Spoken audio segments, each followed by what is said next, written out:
We are live. It's a Thursday night presentation here on 2K Sports. This is Kevin Harlan courtside with Greg Anthony and Clark Kellogg, and our reporter tonight on the sideline, David Aldridge. And now a moment to check out the leaders in the All-Star voting. Balloting underway. And this is really a fun time of year. You're starting to see which players are going to be in the running to make the All-Star team. And you look at Morant. He stands at number 2 in the Western Conference. The fans giving him the backing he deserves. no doubt about it. And it's been an outstanding campaign for him, and he's got to be a part of that starting lineup. And it's going to be an exciting showcase. We'll keep you updated with the results each day during the voting.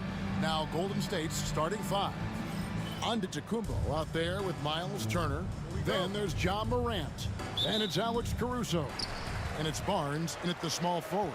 And for Philadelphia.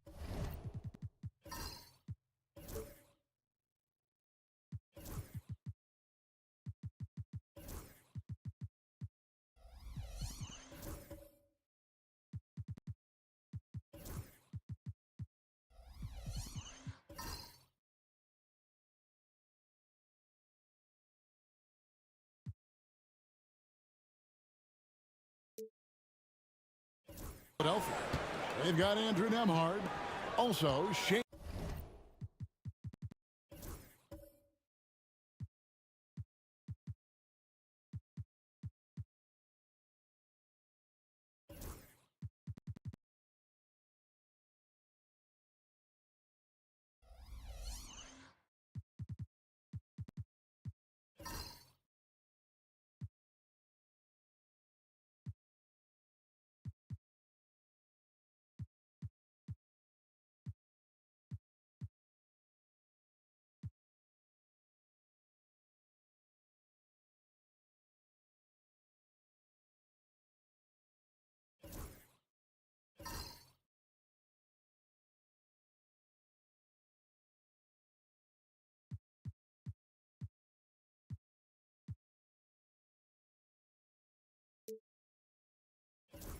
Gilgeous-Alexander out there. And it's Holmgren in at the 5, patrolling the paint. All the talk, Greg, leading up to this one has been about the impact of the backcourt. And that's where it all starts. When you have a confident and competent backcourt, it just opens up a lot of things for you offensively. And so it's the 76ers getting on the board first. And then Morant slams it in. And leave it up to Morant to put on a show. What a spectacular dunk. Here's Holmgren. Can't cash in from close range. And so Morant will bring it up for the Warriors. Outplayed in the previous game on their schedule, losing to Chicago. I'll tell you, they played hard, they drew fouls, but they could not convert at the line. And that can drive guys absolutely crazy. I mean, they know they're better free throw shooters than that, but just did not get it done from the line. Caruso, no good. Not sure what the D was doing there. Clearly a breakdown. You can ill afford to give a guy like him that good a look. Outside, Gilgeous-Alexander. Uses the glass to finish the layup. Gilgeous-Alexander's got his second basket. And good work inside. SGA will make more room for himself on the perimeter when he can be effective down low. Now here's Caruso. Morant kicks to Barnes. Down low. And Antetokounmpo slams it in. The decision-making of Antetokounmpo is really brilliant, in a word. He knows when to spot up, he knows when to roll to the bucket off screens, and he knows when to give it up. Here's Kamara. The 3. The rebound by Turner. And not allowing the shooter even an inch of breathing room on that one. And guys, that's exactly the kind of high-impact defense they want to see out of him. Now here's Morant. He's coming off a 25-point game against the Bulls in Chicago. And Clark, we know the last handful of years, the 76ers have been a threat in the East. 7 straight years of playoff runs. Can't get past that second-round barrier, though, Kevin. But as far as success, they've been as consistent as it comes in the East the last decade. Now here's Barnes. After the miss from Shai Gilgeous-Alexander. Can't hit from 12. Here's Nembhard. Pass to Gilgeous-Alexander. Holmgren the screen. And the basket is good, and he's got a chance here for one more at the line. Strong take by SGA. 6'6" with point guard skills. What a nightmare matchup he is. Greg, seems like we always talk about Shai Gilgeous-Alexander's offensive side, but when it comes to deflections and steals, his defense He's one of the best. Yeah, his two-way ability is sometimes overlooked in the mainstream media. But people in the know how good of a defender he is. Mind the lanes. Mind the lanes. One shot.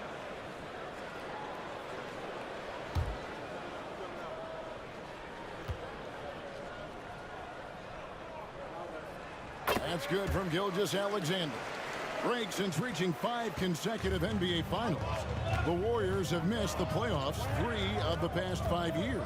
And to be fair, they did go 46-36 last season. They were 10 games over 500 last year. So they weren't a bad team, but Golden State doesn't just expect to be in the play-in. They want to be a contender. And he uses the glass on the layup. How about the floor awareness by Gilgeous-Alexander? Solid at just spotting his open teammate. Barnes outside.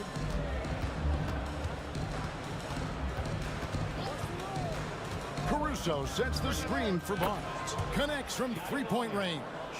This is something Barnes needs to keep working on. When he's hitting from 3, this guy is almost unguardable. Here's Kamara, covered by Giannis. Pass to Nembhard. Clock at 6. Antetokounmpo pulls it in. Warriors have gone 50% from the field, hitting 3 of 6 since the opening tip. Barnes kicks to Morant. Back to Barnes. And it's Barnes slamming it down. And this kid has hops. Barnes gets airborne there and slams it down.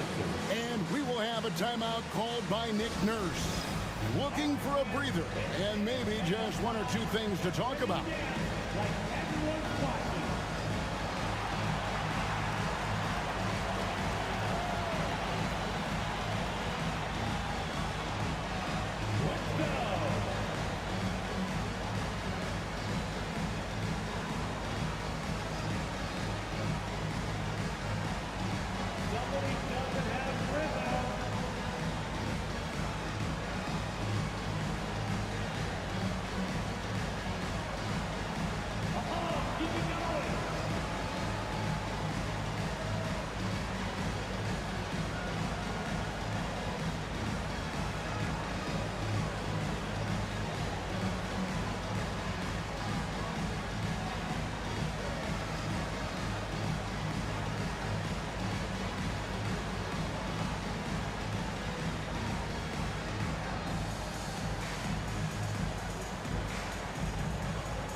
And the Warriors with some changes. Naz Reid, he's checked in for Turner. Bain comes in for Alex Caruso. And it's Cason Wallace in for Morant.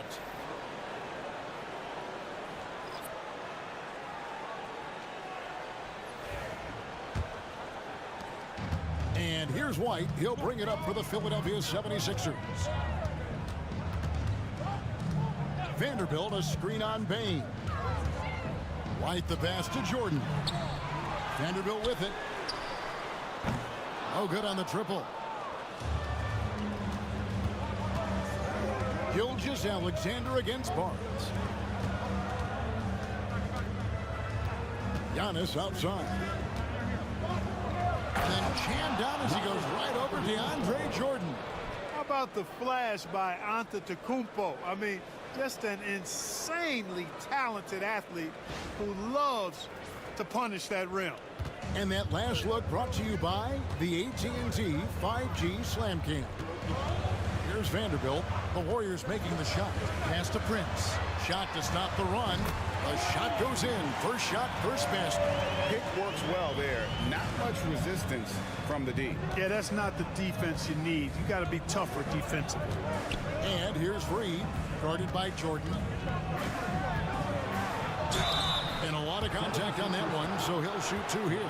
When Naz Reid is out there, Clark, spacing the floor is a real asset for him. For sure, and, you know, he really puts a lot of pressure on the defense because he can score from anywhere on the floor, and he's got great size and strength.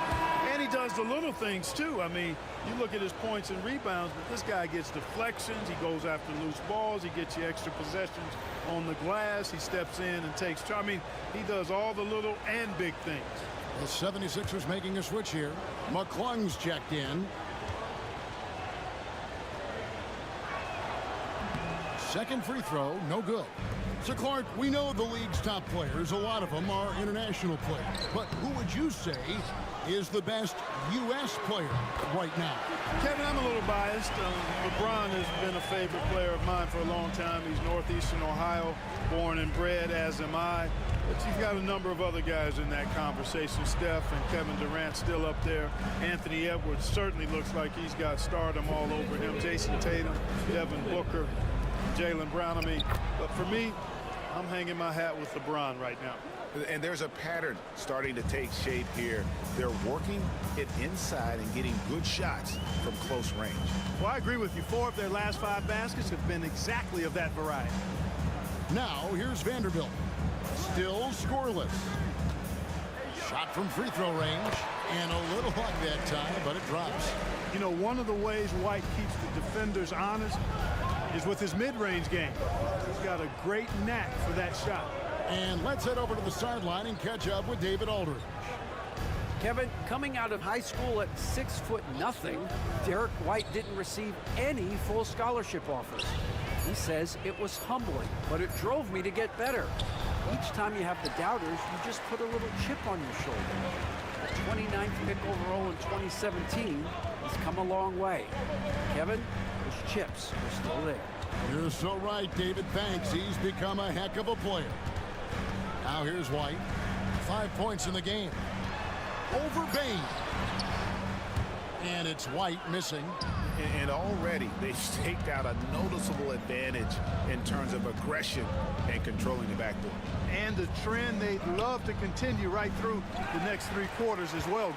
The 76ers leading by 3. 23 seconds left in the first quarter. Pass to Prince. Outside, White. Prince setting a pick for White. From deep three-point land. White with another miss.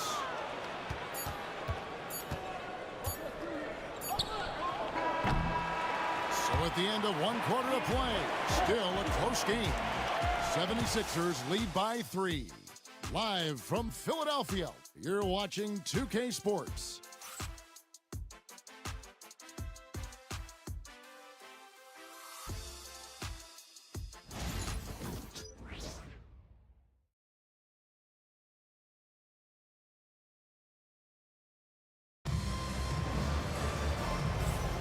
And some good action in the books as we get back to the game that's been pretty close here so far.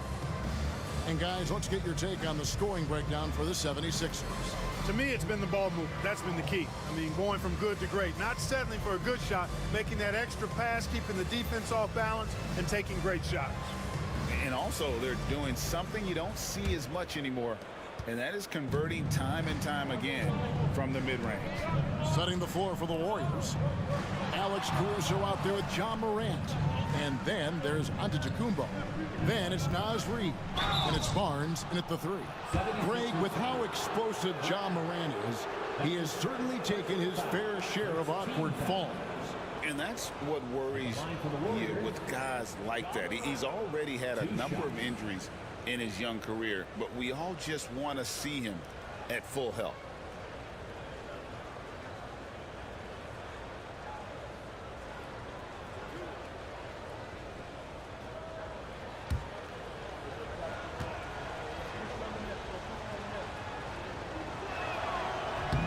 That's good from Morant. And Nick Nurse, Greg, the 26th head coach in 76ers franchise history. And Kevin, known for his creativity and that outside-the-box thinking, I think it's a good fit with this forward-thinking front office. Miles Turner, he's checked in for the Warriors. Now an all-NBA caliber talent, Morant still feels like he has room to improve. Pass to Kamare. Philadelphia moving the ball around. Gilgeous Alexander. Giannis outside. Now Caruso. Outside, Antetokounmpo. Morant against Gilgeous-Alexander. And it's blocked by Gilgeous-Alexander. And there is a whistle. That goes on Andrew Nembhard. That's his first foul. Oh, great defense there. Anticipated the play and got there first. And not afraid to put his body on the line either. He took a shot for the team in that situation. Now here's Morant. And Turner kicks to Giannis. And no good. Had a chance to take the lead there. For the 76ers, the last game, a win against the Spurs. Pass to Gilgeous-Alexander. And the dunk by Holmgren. And given that Holmgren is 7 feet tall, he's a threat to throw it down at any time. Barnes outside. And we're a little over a minute and a half into the second quarter of action. Back to Morant. Basket is good. The assist from Barnes. 6 points for John Morant. And they've done well at taking advantage of some late defensive rotations and getting the ball in the paint. And it's Nick Nurse calling timeout here. He's going to have a discussion here on the sideline.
Courtesy of the 2K leaderboard, here's a peek at the league's top scorers from a season ago.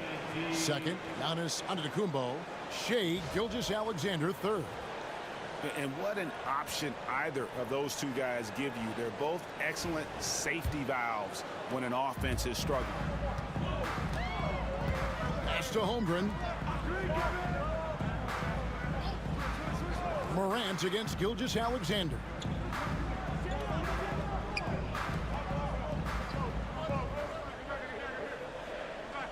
Covered by Barnes. And the rebound goes to the Warriors. And this is the first season matchup for them against this 76ers team. That's a nice dive from Barnes, showing he can break down the defense with his passing.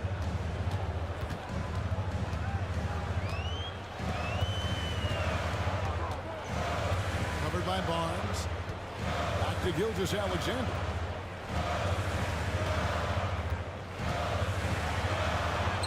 In the hoop for his fourth field goal. 4 for 7 shooting and looking for more. Guys, I tell you what, feels like everything is coming easy to him. Just taking what he sees and capitalizing. And so Steve Kerr calls for the timeout. He wants to make some adjustments to the game plan, clearly.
And checking out the numbers for Antetokounmpo. Last season, he played outstanding.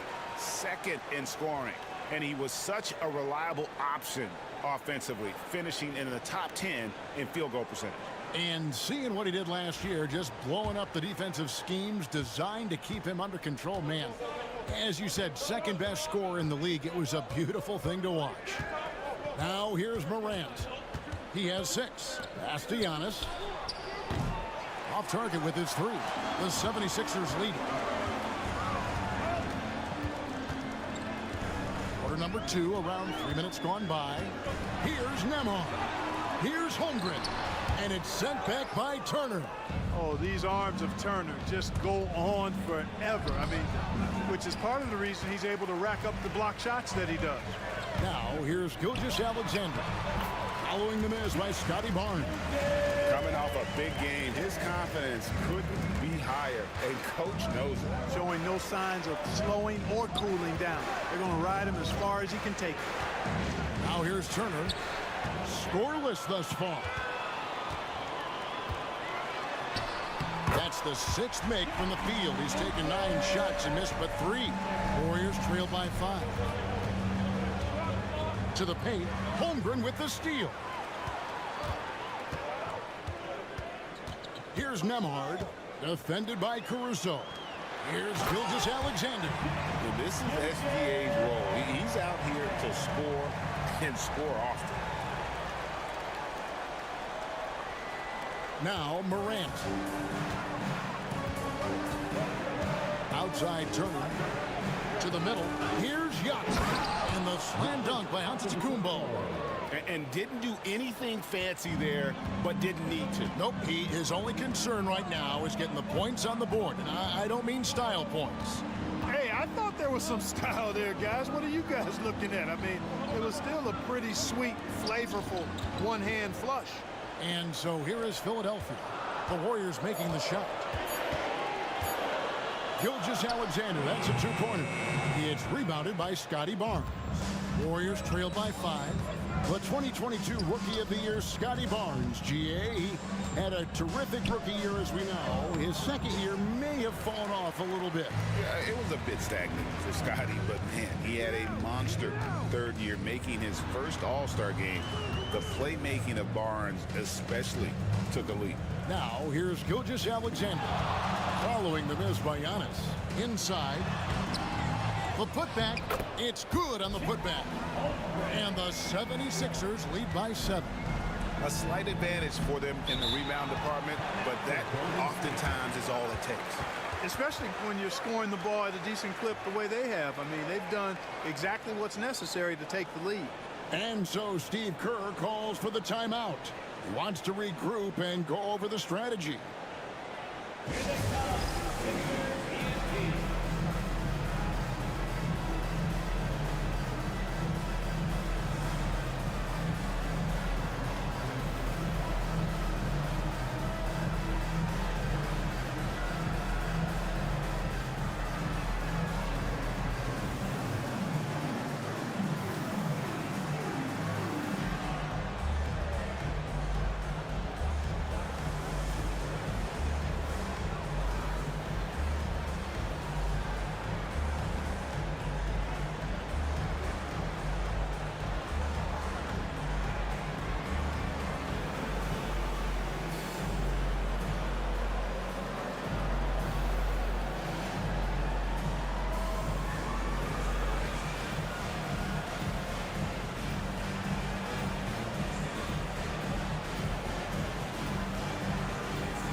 And the 76ers with a completely new group now. With this break in the action, we can show you the teams that had the most rebounds last season. The Warriors, number 1. They had such a strong presence in the paint, just a physical team. They dominated the interior in terms of rebounding.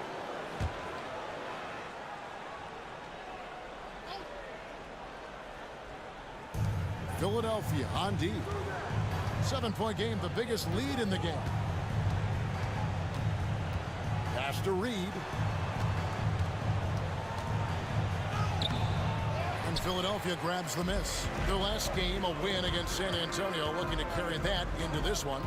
And it says a lot about you that even when you're not at your best, they definitely were still in that game and able to win comfortably. They were better than the box score might indicate because they were solid in execution, more so than the stats would show. Puts the D in a tough spot when you have a point guard who can throw it down. He really does, GA. He really does put pressure on him. And you know, guys, showing how dynamic a weapon he is for this offense, they feed off of that energy and ability to make plays. It gets them going. Here's Wallace. Philadelphia getting their last shot to go. 5 to shoot. Bane inside the three-point line. And the Warriors miss again.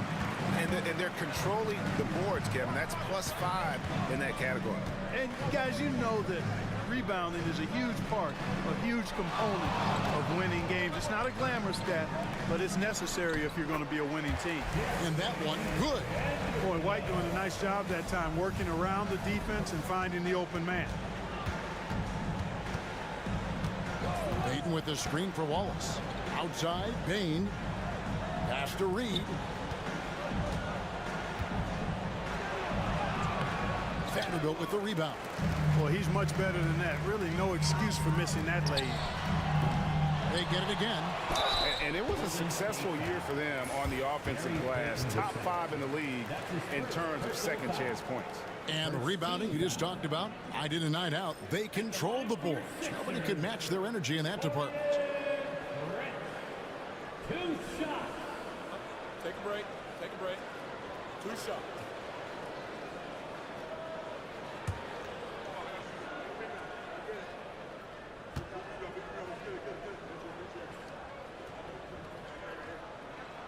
And that one falls for Prince. You know, one of the things that makes Taurean Prince a real asset is that he embraces his role. It could be points, maybe it's boards. Whatever you want him to do, he pretty much can do it. The Warriors making a switch here. Barnes is checked in.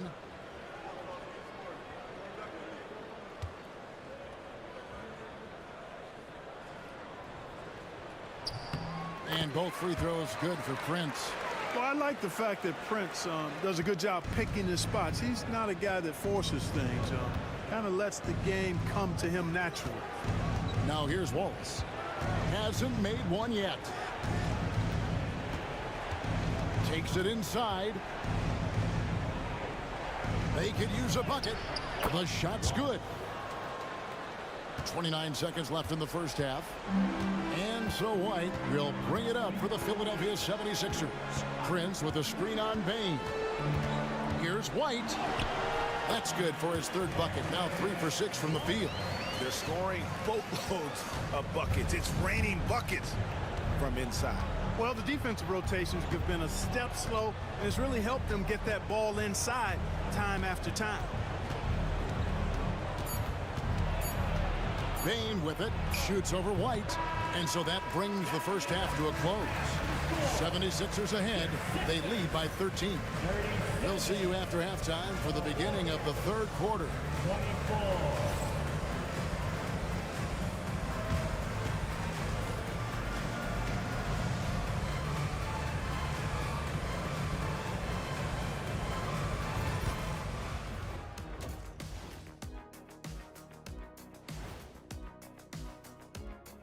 And we welcome you to halftime. First order of business, time to take stock of the All-Star voting. I've got a good idea of who I want to see make the cut. So far, these results are close, but I know what I'm thinking. It's right there, Shaq. That's why this is a democracy, Kenny. One person doesn't get to choose. Shifting back to that first half of play, let's focus on SGA. Man, is he off to a strong start. Gilgeous-Alexander is doing everything. Has total control of the offense. Reminds me of my good friend, Kenny the Jet Smith. Oh, Shaq, you didn't have to. But yeah, I wish I had his height when I was playing. I'll tell you, that would have been fun.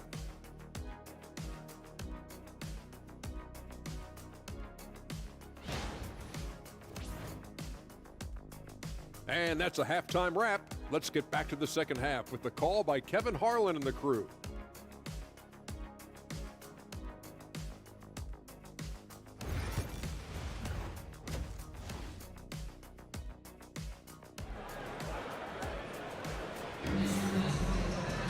And after a very lopsided first half, we'll see if things play out a little more evenly here in the second. You know, Shea Gilgeous-Alexander has been exceptional here tonight, guys. No problems fighting his way to the rim in this one. A lot of points in close. Yeah, you know what, guys? They gave him too many free runs to the hoop in the first half. I think they've got to be a lot tougher on him. Body him up. Be physical with him.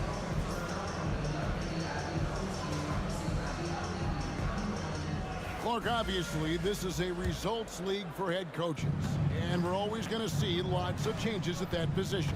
I think you're exactly right. I don't necessarily agree with it all the time. I would like to see owners and general managers and decision makers be a little more patient, give coaches a little more runway, but we know it's a results-oriented league, and oftentimes the reality is that it's easier to change one coach than it is perhaps to change a handful of players on a roster that's not performing. Gilgeous-Alexander out there with Nembhard. Then there's Holmgren. And it's Kamare in at the 4 slot. That's the group in the game for the 76ers. They grab their own miss, and that one's good. Barnes. And right where he wants to be. It's so dangerous letting Barnes get inside like that. Pass to Kamare. And it's sent back by Turner. Here's Caruso. Nembhard covering. Out of bounds. It'll be 76ers ball. That is just a careless turnover. You've got to be smarter in those exchanges. Here's Gilgeous-Alexander. He's got 18. Pass to Kamare. Gilgeous-Alexander against Morant.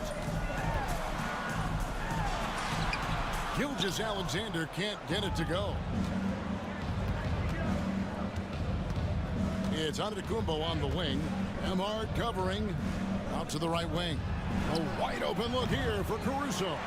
No good there, and that would have cut it to single digits. Pass to Nembhard. 76ers moving the ball around. Gilgeous-Alexander against Morant. Gilgeous-Alexander can't get it to go. That's 1 for their first 4 to start the second half. That's good, and the 76ers lead is cut to just 9 on the basket from Morant. And you can see the confidence Morant possesses. He's fine testing his luck with the quick pull-up, Jay. And it's Nick Nurse calling timeout here. He's made the decision. He wants to huddle up with his guys.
And now that we have a chance, let's show you the NBA's top thieves. This is the list of this month's steals leaders. Number 1, Chet Holmgren. Really been fantastic defensively this run for him. He's had more than his share of steals, and now he's looking to get more.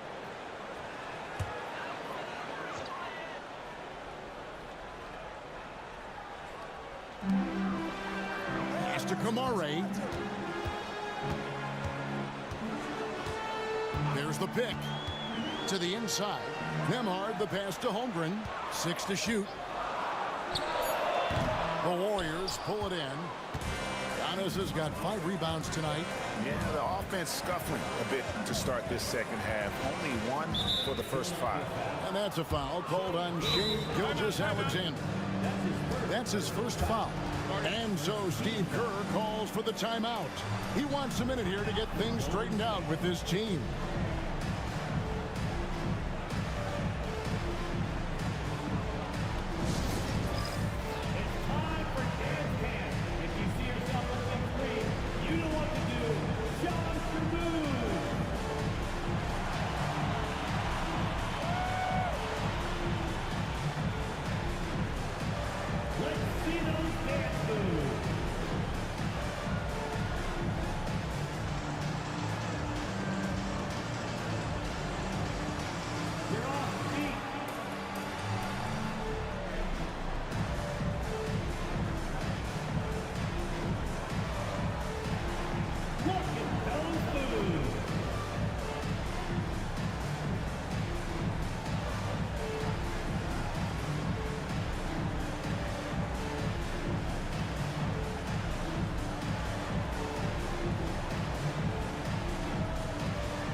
Chance to check out Chet Holmgren. Great showing for him last season.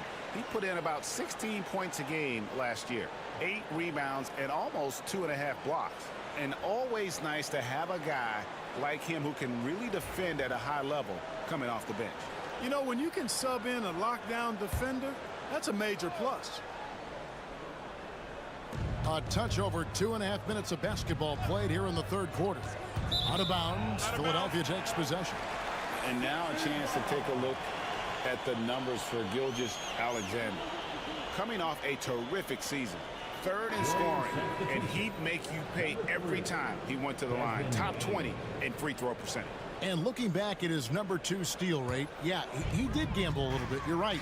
But he also played some hard-nosed on-ball defense, and that was key. Baines checked in for Barnes. Kamare misses. Warriors trail by 9. Inside. The shot by Turner, no good. Boy, that defense smothered him in there. Love the intensity. Nemhard, the pass to Gilgeous-Alexander. They need this one. And he lays it up and in. Gilgeous-Alexander's got 5 points in the quarter. When you allow good scorers to get uncontested shots at the rim, no wonder you're losing. You know, he should be getting extra attention from the defense, not less. Now, here's Antetokounmpo. 6 points for him. In the third quarter with just over 3.5 minutes off the clock. Pass to Kamare.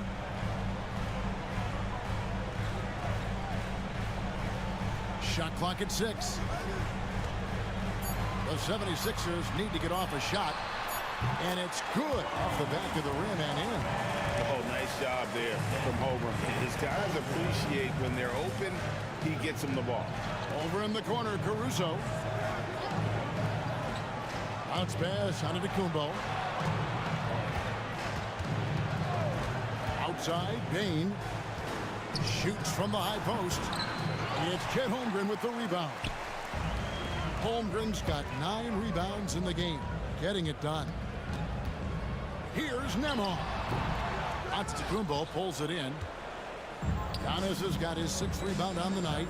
You know, you were talking about Giannis. He can put up 30 a game without taking many shots from the perimeter. And that's a tall order these days, especially because he gets doubled every single time.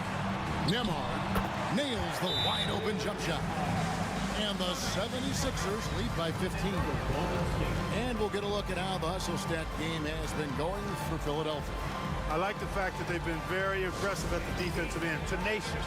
They're jumping passing lanes and coming away with a lot of steals. And I'll tell you, the energy they've shown in the open floor, boy, it has been terrific, doing a phenomenal job converting in those situations. And the 76ers with a completely new group now. Then for the Warriors, Reed, he's checked in for Turner. Gary Payton comes in for Alex Caruso. And it's Casey Wallace in for John Morant. Now here's Giannis. He's got 6. Reed with a screen on Vanderbilt. Giannis inside. He's against Vanderbilt. Antetokounmpo finds Wallace. Trying to end the drought. And the Warriors miss again. They have been board dominant in this game. That's definitely been a factor in crafting this huge lead. And it's been a well-rounded performance. I mean, strong rebounding has certainly been at the center of it, but it's been good on a number of levels. Warriors trail by 15. Here's Giannis. There's Giannis with the slam. And Antetokounmpo showing his versatility yet again. His dribble moves are virtually unguardable. Down low. And slam dunk by Jordan. Seems to have a knack for hitting guys in their spots. His vision excellent. Vanderbilt against Giannis. Bane looking around. Giannis sets a screen for Bane. Off the mark there with the three-point shot. Philadelphia leading by 15. Here's White. To the middle. Prince, the pass to McClung. Over Wallace. McClung, no good. And so Payton will bring it up for the Warriors. They've got the Hawks ahead of them in their next game, and it's in Atlanta. That is game 3 of this 4-game trip. Here's McClung. The Warriors pull it in. On the wing, Payton. Vanderbilt defending. Giannis against Jordan. Giannis kicks to Reed. Cans it from downtown. Off-ball preparation paying off for Reed. He was just waiting for that pass. And we will have a timeout called by Nick Nurse. He wants to talk to his guy. Clark, what in the world is left for Giannis to accomplish at this point? You know, Kevin, I don't know, quite honestly. I mean, perhaps more championships or MVPs. He's really done it all. Maybe a scoring title. But whatever he does from this point on, it's only going to add to what's been a Hall of Fame career. Scotty Barnes, he's checked in for Golden State.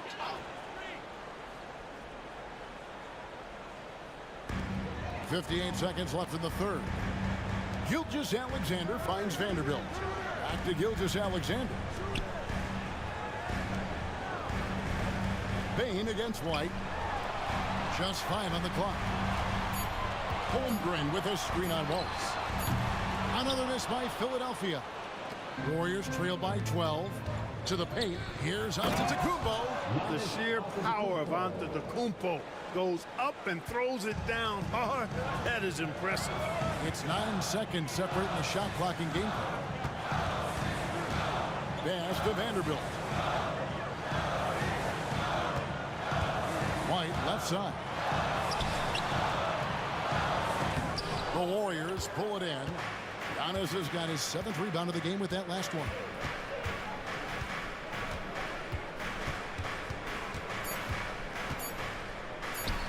And here's Reed. And so it's the Philadelphia 76ers going into the break with a 10-point lead. They've played the better game so far, but their work is far from over. And we've got more M2K Sports coming your way after this break.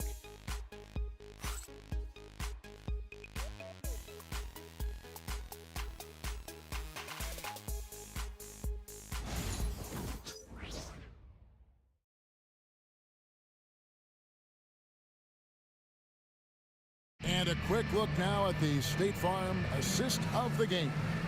And he may not be known as a pass-first guy playing out of the 2-guard spot, but he shows here that he can dole out an assist or two when he needs to. That's right. I mean, that's not his primary duty, but when the situation calls for it, he can do it and does it well. The fourth quarter has arrived. So good to have you with us. The 76ers leading by 10. And Golden State looking at who they picked. Scotty Barnes is out there with Naz Reid. Then there's Wallace. Then there's John Morant. And it's Turner in at the center position. And going out of bounds. Last touch by Barnes.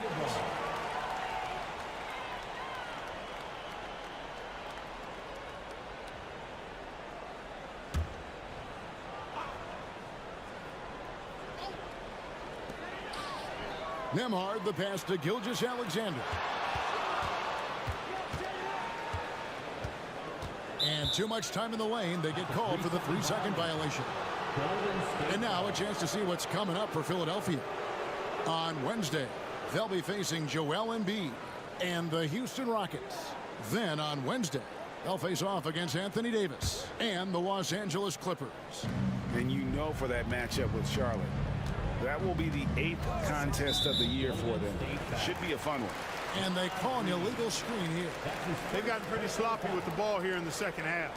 And not the most common call you'll see in the NBA, but hard to argue that pick wasn't illegal. Yeah, you know, the officials aren't nearly as lenient as they used to be on that call. As a matter of fact, I know I got away with a lot of those in my playing days, but that was 40 years ago. Now, here's Gilgeous-Alexander. Morant scanning the floor. Pass to Reid. Here's Wallace. And with that one, the lead is trimmed to single digits. Boy, they've been terrific from beyond here in the second. Exactly what the doctor ordered. Those three-point bombs will erase the deficit quickly if they can keep it up. Really in a good position thanks to the accuracy from beyond. Yeah, you got that right. I mean, you got it real right. They are lighting it up from beyond the arc this half. Now here's Morant. Barnes screen on Gilgeous-Alexander. Here's Morant. And Philadelphia grabs the miss. The biggest lead of the game, 15 points. A slight rebound advantage for them. One more column in their favor, and it's all adding up. Well, you take a look at all of the stats, the team stats, that is, and that's one of the many areas that they've had the advantage. And as a result, they've got a big lead. Now here's Morant. After the miss from Shai Gilgeous-Alexander. High effort play by Morant. He refuses to let the foul stop him from getting the shot off. First team foul. At the line for the Warriors, John Morant. 2 shots. Take a break.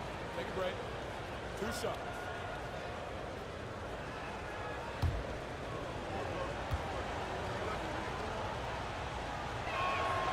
And the first one at the line is good. And there's no doubt Morant near the top of the list of elite scorers in this league.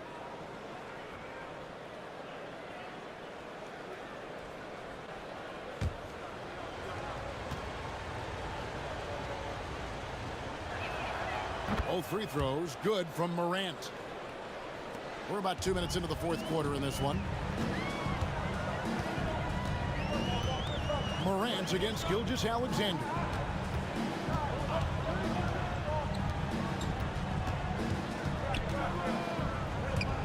Here's Kamara. Covered by Barnes. Just 4 to shoot. Takes the 3. Kamara misses. And here's Wallace. He'll bring it up for the Golden State Warriors. They've played a great fourth quarter defensively, allowing only 3 points. Now here's Morant. Here's the floater. Good D by Gilgeous-Alexander. Just over 2.5 minutes played now here in the final quarter of regulation. Covered by Barnes. Back to Gilgeous-Alexander. Buries it down low. Gilgeous-Alexander's got 22. And with the lead, I like the strategy here. Continue to get the ball to guys who can do something with it. If it's working, keep working it. That's what I say. Keep the pressure on them. Now here's Barnes. Misses the layup. I'd love to see them impose themselves a little more on the backboard. That's a great way to find confidence. Always a surefire way to get back in the game. Well, guys, they need to do something to reduce this deficit. We'll see if that's the answer. Morant with it. He's picked up by Gilgeous-Alexander. And you want to prevent Ja from driving to the rim, but you gotta also contest him at the mid-range and just hope it doesn't go in. Now, here's Gilgeous-Alexander. And the dunk by Gilgeous-Alexander. Just rubbing it in their faces with that dunk. He is never going to take his foot off the pedal. And that's terribly demoralizing for a defense, guys. I mean, they know he's going to keep coming and coming and coming, and that they may not have an answer for it. Barnes finds Morant. Shoots over Gilgeous-Alexander. And a kind roll that time off the rim as that one falls. And no problem for Morant that close to the hoop. Once he gets inside, he makes it look easy. Played in with a nice touch off the glass. And the 76ers lead by 10. Haven't we seen that a few times today, guys? I mean, their defense has got to have a little bit more toughness about it. And if it doesn't, this is only going to get uglier. I mean, that's no way to defend a player of his caliber. The 76ers leading by 10. Gilgeous-Alexander with it. He's picked up by Morant. You want a high percentage take offensively, get it to Holmgren in that spot. And so Steve Kerr calls for the timeout. There was no hesitating. He wants to talk to the team right now. Coming on the court, your Sixers TNT. Let me hear you.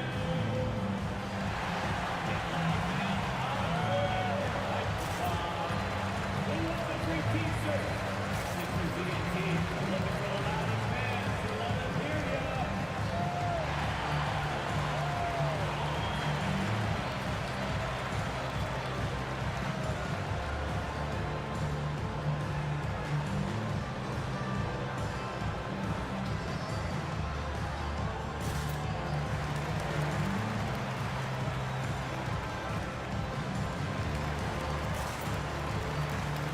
And the Warriors making a change here. Antetokounmpo's checked in.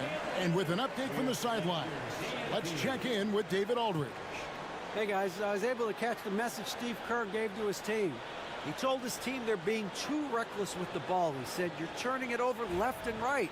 You got to be smarter and more in control out there. Guys, back to you. Thank you, David.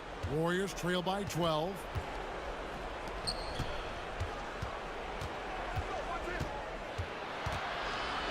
Low block shot on the way. Giannis says, get off me. No matter how aggressive the defense is, it is tough to stop the Greek Freak.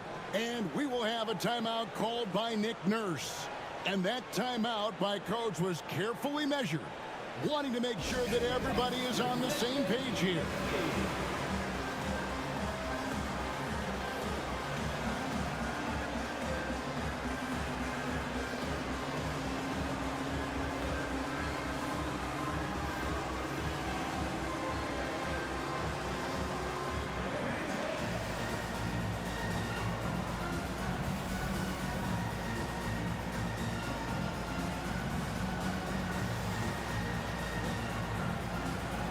Alex Caruso, he's checked in for the Warriors.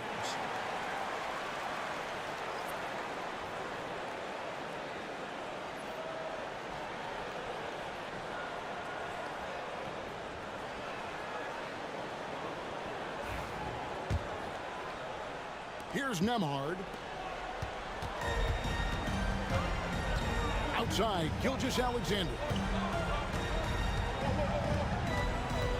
Covered by Barnes. Back to Gilgeous-Alexander. And he takes it in for the layup off a very nice feed. Gilgeous-Alexander's got 11 in the second half. Wallace looking for an opening. Stolen away. Gilgeous-Alexander against Wallace. Holmgren trying to get open. Shooting foul as the whistle blows. He'll shoot 2 free throws. And able to get himself to the line. SGA so crafty inside there to get the contact.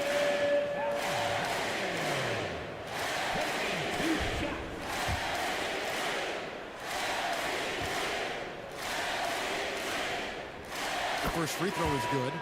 Nearly automatic. Gilgeous-Alexander, no slouch from the line. John Morant, he's checked in for once. Gilgeous-Alexander hits them both. Free throw shooting is about mechanics, confidence, and your mental approach. He's locked in from there most every night. Here's Morant, and finished off by Morant. Obviously, Morant has found his flow here, finding plenty of ways to create for himself. Now, here's Gilgeous-Alexander. And he banks in the layup. Gilgeous-Alexander's got 10 points in the quarter. Whatever the defense gives, that's what he takes. A sign of a skilled offensive player. Gilgeous-Alexander against Morant. Pass to Caruso. Barnes sets a screen for Caruso. Going inside. Now for over a decade, Clark, we've been in the player empowerment era.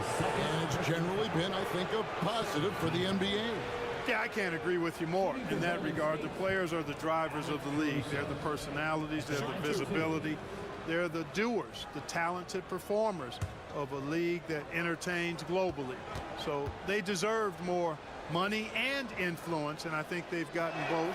Now there are a few players that have kind of exploited that in a way that I don't think is most healthy by forcing trades, but I think it's a good thing overall.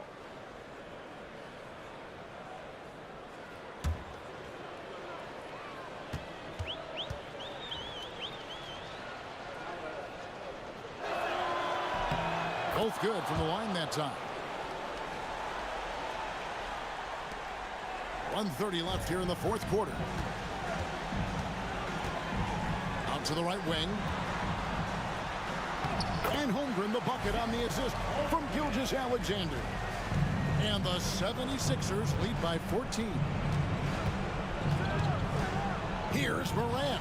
And the shot is good, dropping in off the front of the rim. Morant's got 10 points now just in this quarter. Philadelphia has gone 1 of 2 from three-point range here in the fourth. And so only one team answered the bell tonight, guys. Not a monster blowout by any means, but still a double-digit victory for Philadelphia. Their superior ball handling, 1 of 4. And fewer turnovers equals greater scoring opportunities. Any coach will tell you that. If you take care of the ball every possession, and this is a perfect example of what happens when you do. And during the long NBA season, each contest important here tonight. Tonight's win will give them 4 on the season. And one of the key components to this victory, if not the biggest, was the incredible performance for Shai Gilgeous-Alexander. Boy, he was absolutely relentless at the offensive end, guys. Smelled blood and went for it. And he drops in the layup off the glass. Gilgeous-Alexander's got 34. And credit the whole team. It was a focused, concerted effort to put this one away. Yeah, what a time to put the hammer down. Any hope of a comeback diminished. Outside, Antetokounmpo.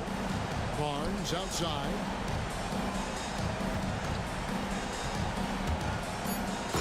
Giannis Antetokounmpo, assisted by Scotty Barnes. So it's Philadelphia winning this one easily. A confident win and one where they clearly showed the greater effort. Yeah, I mean, it was a solid performance, particularly here at home. And I think they built off that edge of being here and playing with just a little more confidence than their opponent. And now let's catch up with David Aldridge, who's standing by from the sideline. Thank you, David. And that'll wrap it up, folks. For Greg Anthony, Clark Kellogg, and David Aldridge, this is Kevin Harlan. Thanks for watching the NBA on 2K Sports. We'll see you next time.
And preparing for battle. Each guy with his own approach to getting ready. Hi, everybody. Time to get into it. All right.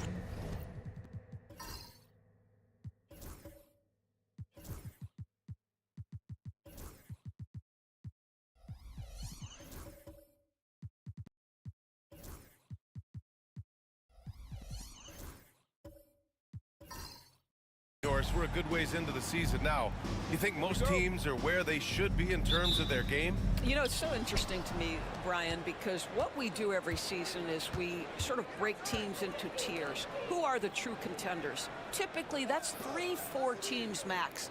Then you get the next level of teams that are going to be playoff performers. We know that. How competitive they are. Are they one piece away, two pieces away? It's an interesting question. I'm not sure there's a definitive answer. So the opening lineup here for the Clippers. They've got Spencer Dinwiddie, Davis out there with Wagner. Then there's Isaiah Hartenstein, and it's Bailey in at the 2. Here's Sarr. Over to the left wing. Here's Şengün. Rebound, Anthony Davis. Wagner on the wing. To the paint. Here's Hartenstein. And the layup is good off the glass. Hartenstein's got his second bucket on the night. Just taking it right to the rim, and no one was there to greet him. And I think defensively, that is not the way you want to start. Giving up high percentage looks, that doesn't typically end well. Defensively, you can't afford to get stuck on the pick. You know exactly what that takes. It takes energy.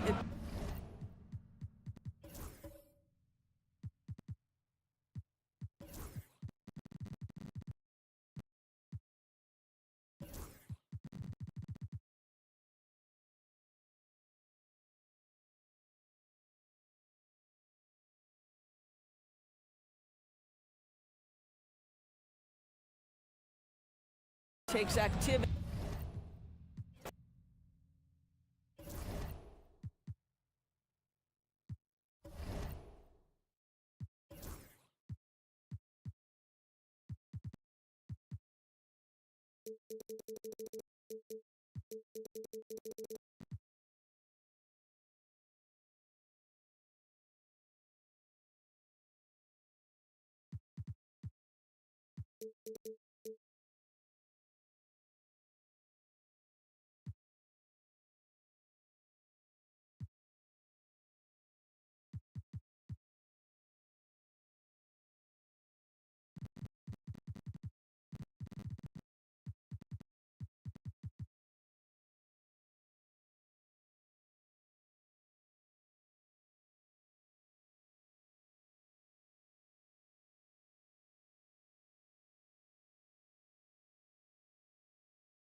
Welcome, everybody. Thanks for joining us for NBA action on 2K Sports.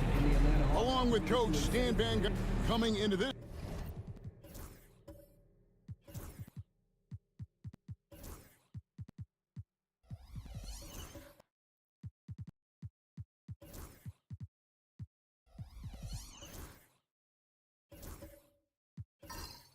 game, Stan, and it's clear who the media thinks will win. We've been reading about it and hearing about it for the last couple days.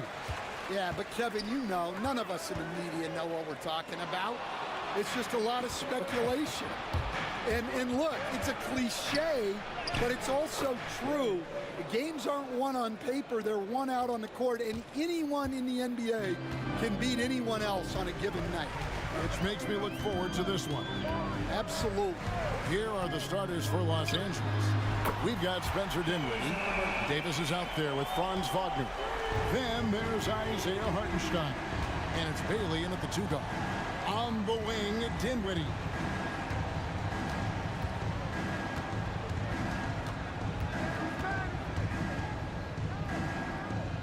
Pass to Bailey.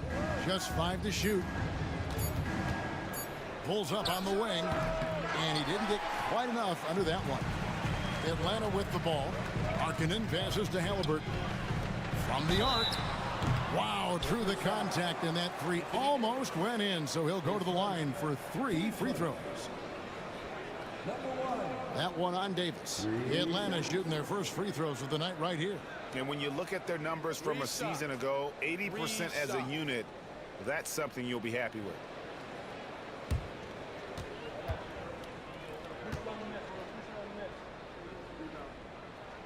The first one falls.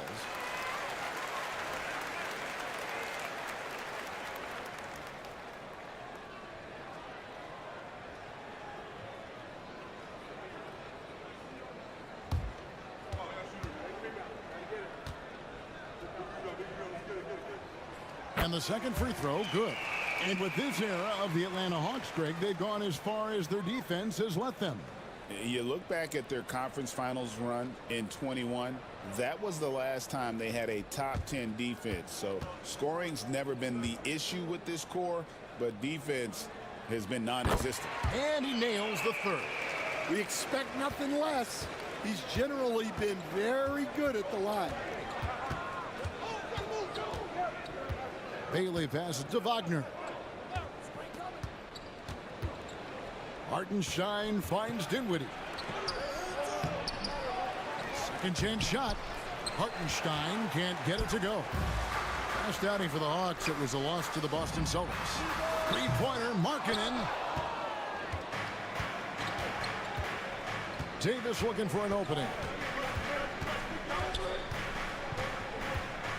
Pass to Bailey. Puts up a 3. Rebound, Atlanta.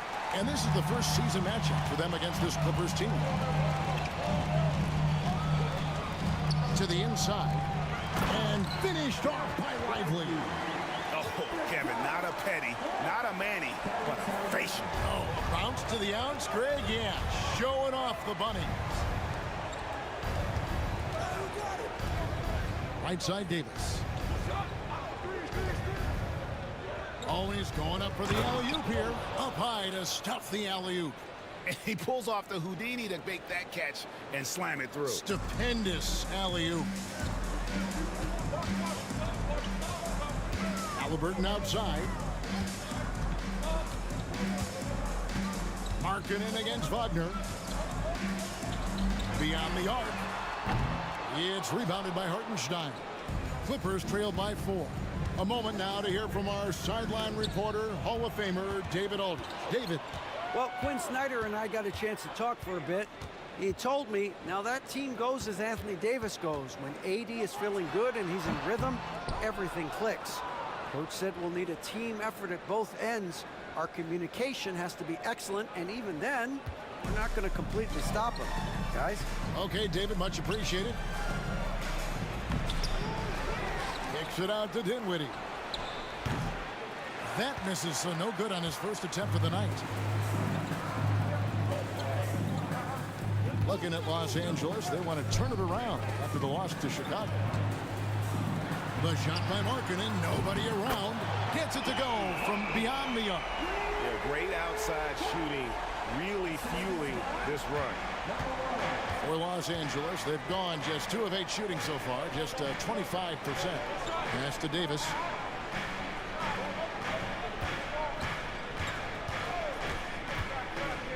Into the lane, and Davis throws it down.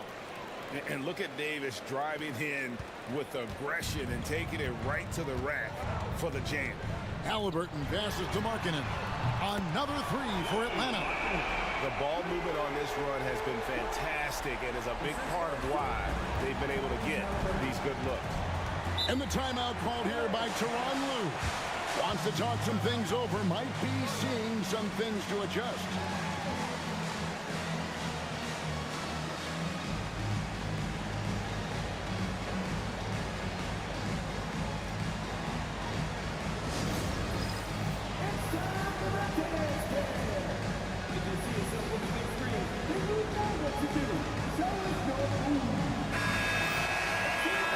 Some of the leaders of the NBA, these point guards have been shooting lights out during the last month.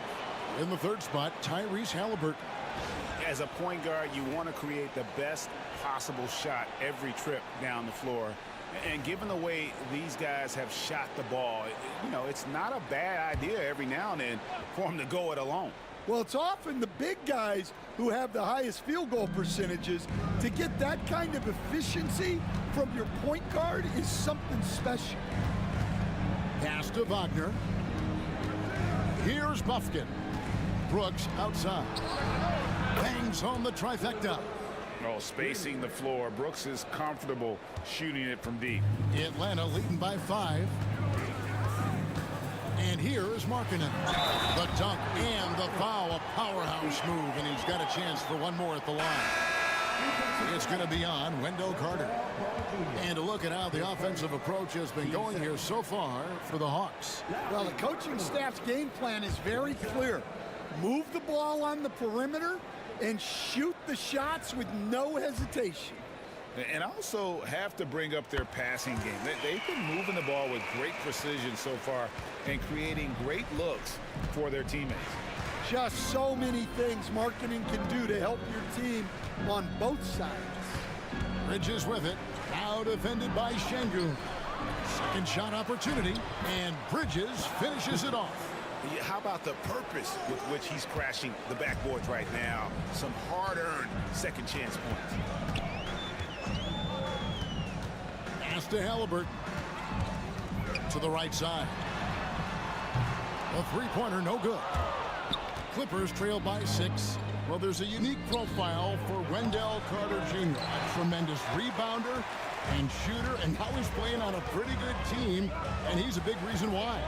He sure is. Look, he's really big at 6'10", 270. All right, top 20 in the league in rebounding and effective field goal percentage. Can shoot the 3. Great blend of size, skill, and toughness. Brooks the pass to Curry. Inside and stolen by Şengün. Banked in off the glass. He has 5. And the story here, Kevin, early on is how well they shot the basketball. Here's the teardrop. It's blocked. Now Markkanen really had troubles in that loss to Boston. Curry against Halliburton. Middleton outside. Off target from outside. And here's Bridges. He'll bring it up for L.A. They trail by 11. Outplayed in the previous game on their schedule, losing to Chicago. Bad outing offensively. You break that game down, their issues were pretty clear. Well, when it's all said and done, their offense just wasn't enough. They needed more on that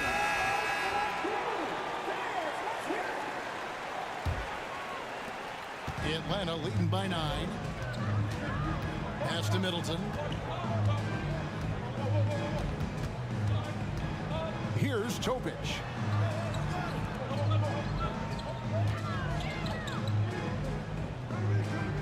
Five on the clock. Here's Richard. Traps in the tray. They've been excellent so far, coming in with a well-balanced attack. Yeah, now it's all about maintaining this lead, but you can't start playing it safe. You got to keep attacking and executing. Bridges with it. Down low. Here's Carter. And that'll be 2 free throws coming up. Officials on the call with the foul. It's going to be on Alperen Şengün. Well, he's a load at 270 pounds. Wendell Carter Jr. is a problem in the paint.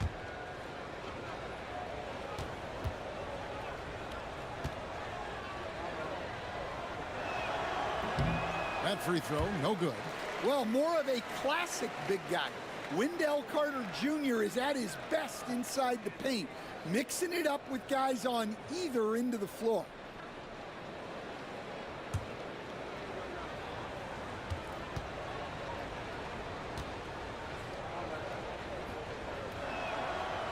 He's off on the second. The Hawks leading by 12.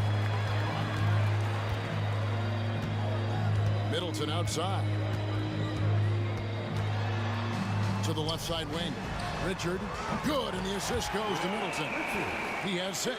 Yeah, they're relying on their three-point shooting and getting pretty good results. About 3 seconds between shot and game clock. Pass to Brooks.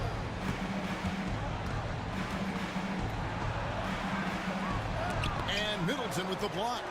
What defensive focus from Middleton, able to anticipate the shot and get a hand on it. Count that bucket.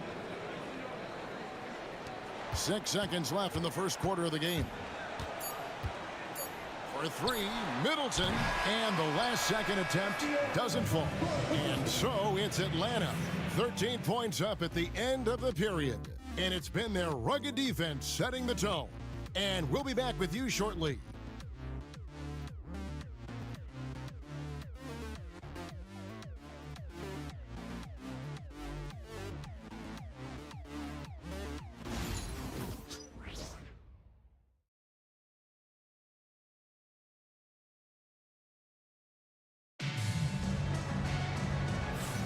And welcome back to the second quarter of action. Plenty of basketball left to play, but this one has been one-sided so far.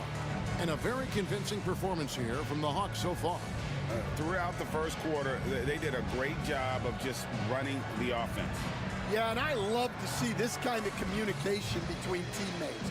Great player movement, great ball movement. Clippers trail by 13. Chris Middleton is out there with Song. Then it's Topic. And it's Jovic in at the 5, roaming the paint. So that's the lineup for Atlanta. Davis down low, defended by Middleton. Davis against Middleton. And it's Davis missing. The Hawks leading by 13. Let's check in with our reporter, David Aldridge. Kevin, Franz Wagner grew up in Germany, but he says one of the reasons that I went to college in the U.S. was to learn a different mentality. The game is played more competitively, and talking trash is welcome.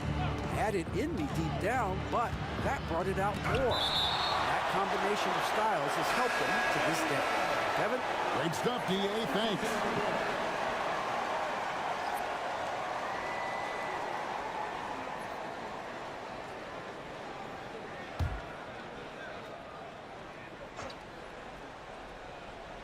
Here's Dinwiddie, still yet to score. 4 on the shot clock. Shoots. And they'll get another chance. Lively against Hartenstein. Dinwiddie with the bucket. Hey, Stan, I've always wondered, back when you were coaching, college or pro, what was your defensive philosophy? Well, I think, first of all, Kevin, we always wanted to take away the easy baskets. In other words, we're going to get back in transition, not give away fast breaks.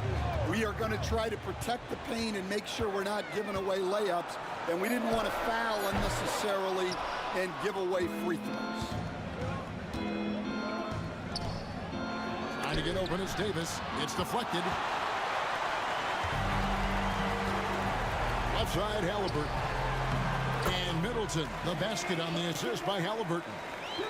Middleton's got his first 2 points of the night. And Tyronn Lue calls timeout. He wants to check in with his team and regroup. Trying to find some answers offensively.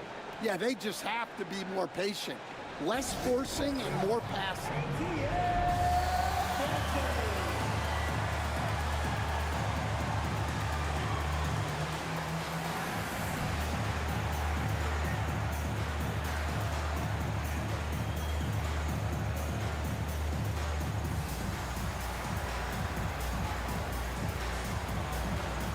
Markkanen's checked in for Chris Middleton. And a switch here also for the Clippers. Bailey's checked in.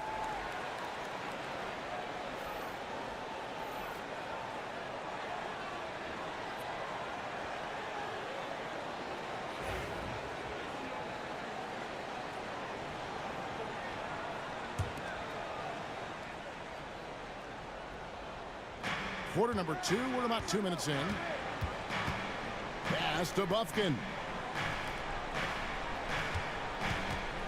Now here's Davis. He's tightly guarded, and that one drops for him. And that's a shot Davis will make 10 out of 10 times. He's just so strong inside. And here's Halliburton. Kicks it out to Markkanen. That's good, and it's Halliburton with the assist. And 12 points for Lauri Markkanen. I love that they're continuing to attack despite being up big. Yeah, they're being absolutely relentless, building this lead in every way possible. Davis sets a screen. Here's Bailey. Doesn't go for him. And for those of you just joining us, in the second quarter with about 3 minutes gone by. And checking out the numbers for Halliburton. Last season, he played outstanding. He put up about 20 points a game, 11 assists, and 4 rebounds. To have a scorer like him consistently deliver you points makes such a big difference for a team. Yeah, he gives you something to build around night after night. Reliability is huge in this league. And the first one drops. And the Clippers making a change here. Curry's checked in.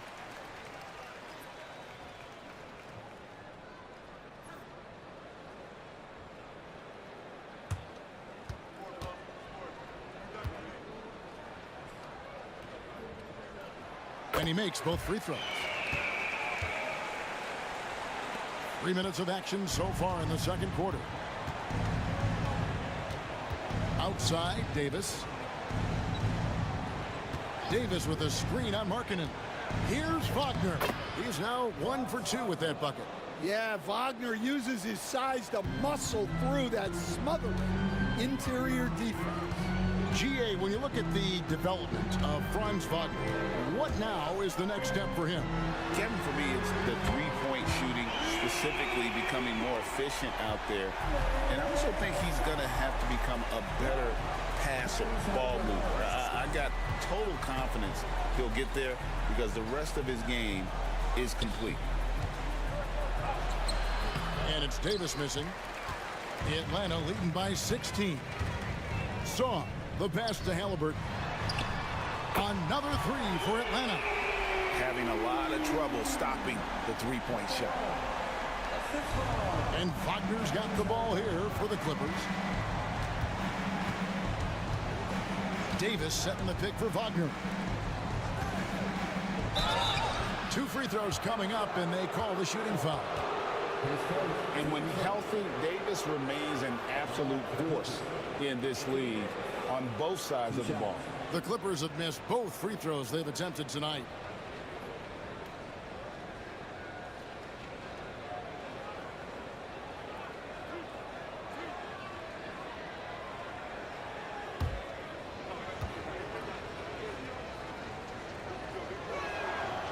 First free throw is good. Greg, you look at the great coaches. What are one or two of the most important qualities for success that you see? Well, for me, Kevin, I think you got to be able to adapt tactically. I mean, that's huge, and especially in the playoffs. But most important, can you motivate and unify a locker room? That leadership quality is what really puts a coach over the top. Atlanta leading by 17. Right side, Markkanen. And foul on the shot, so he'll get a chance at the line.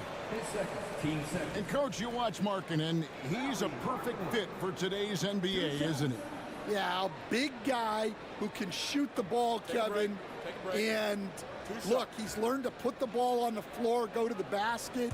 He's a lot stronger than people give him credit for. This guy can really play the game. And they have yet to miss a shot from the line here this quarter. Miles Bridges, he's checked in for Los Angeles.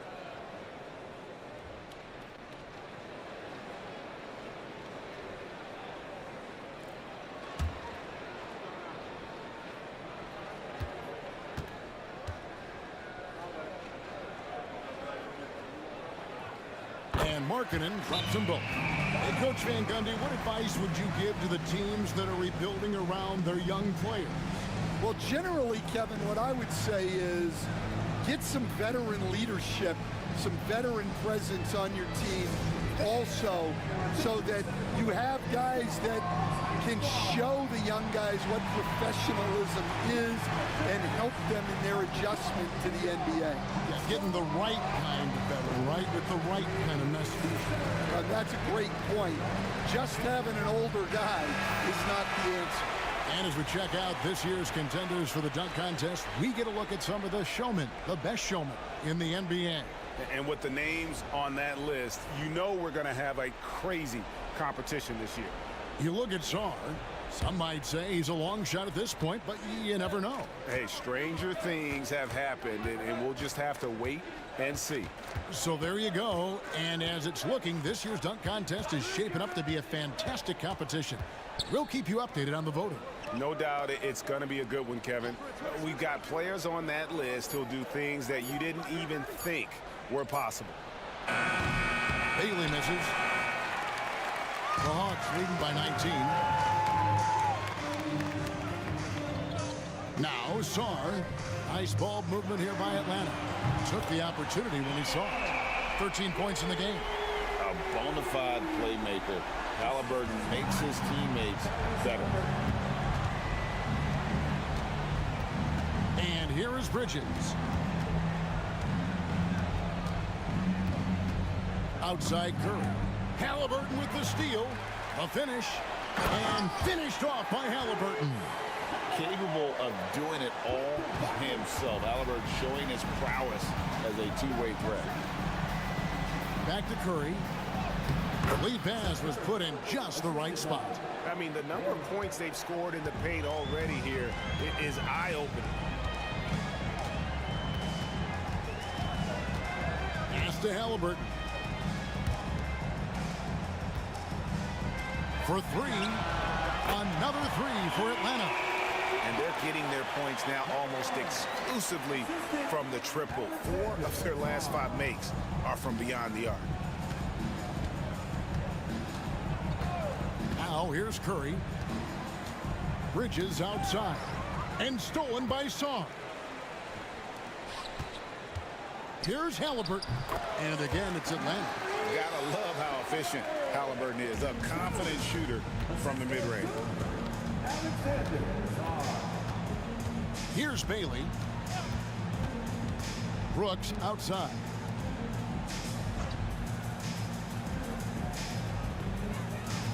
Six on the shot clock. Here's Bailey. Tries a three. It's rebounded by Şengün. Wow, his shooting woes continue, and it's weighing down this offense.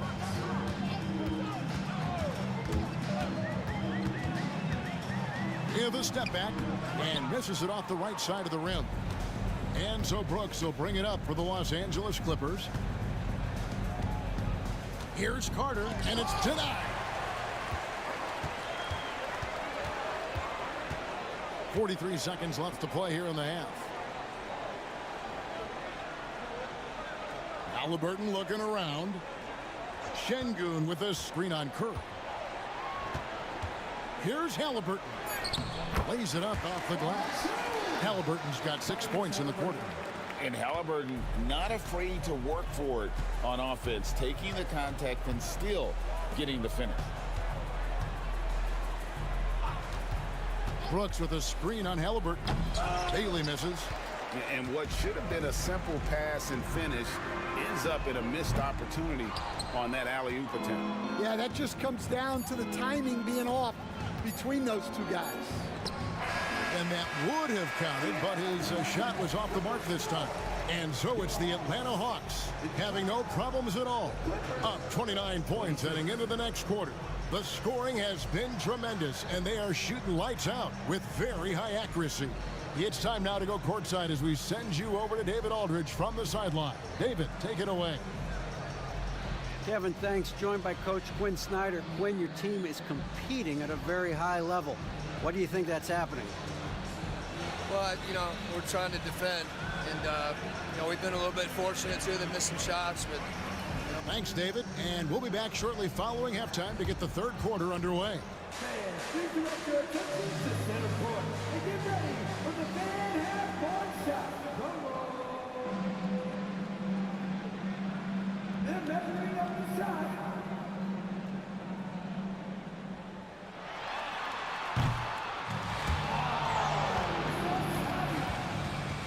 One more time, a round of applause for the participants.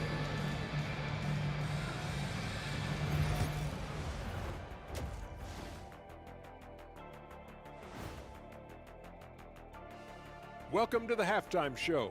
And if they're going to turn this around, it's going to be a long road back for the Los Angeles Clippers. They have to be better offensively, shooting under 40%. You know how to fix that, fellas?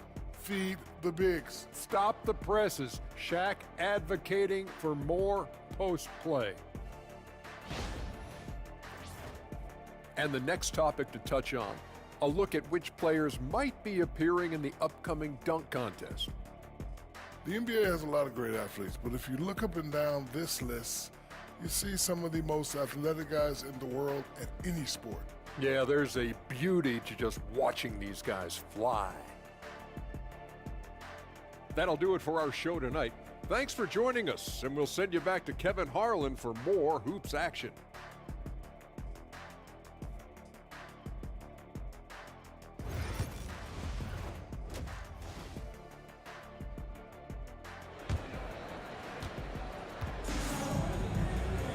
And with the second half upon us, we'll find out if this game becomes the route that it's threatening to be.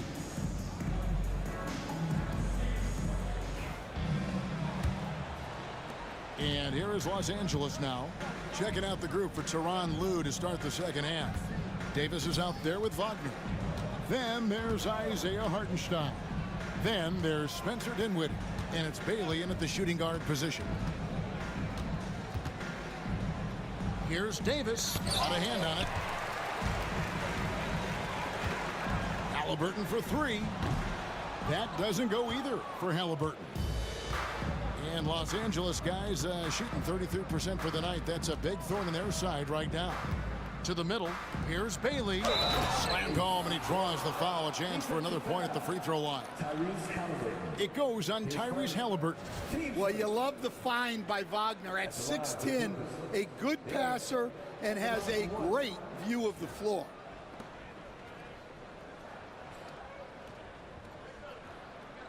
One shot.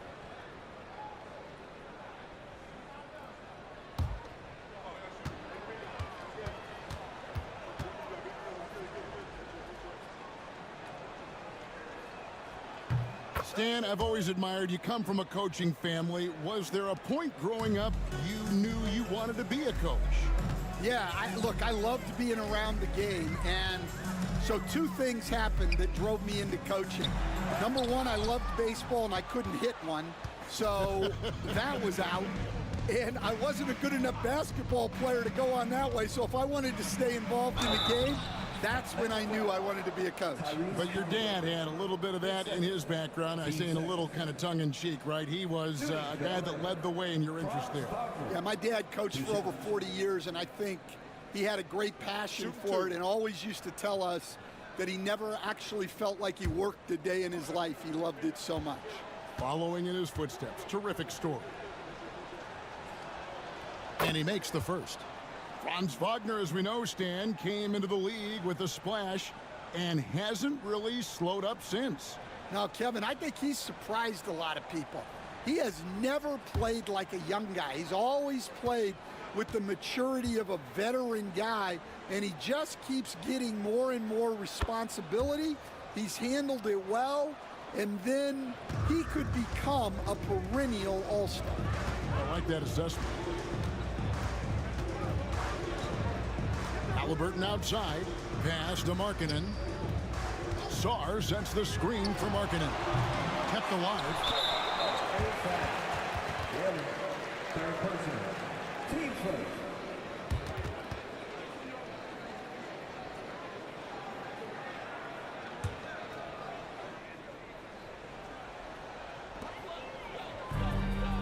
Halliburton outside. Goes back up. It's rebounded by Hartenstein. Hartenstein's got 6 rebounds now in the game. Back to Davis. And he could not get that one to go. Out of contact, and he'll go to the line for 2. It's on Lauri Markkanen. And one of the best big men in the game, Davis continuing to prove how dominant he is.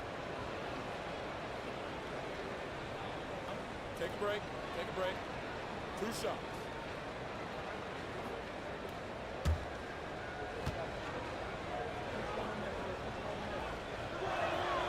And that one falls for Anthony Davis. Nikola Jovic is checked in for the Hawks. Topic comes in for Halliburton.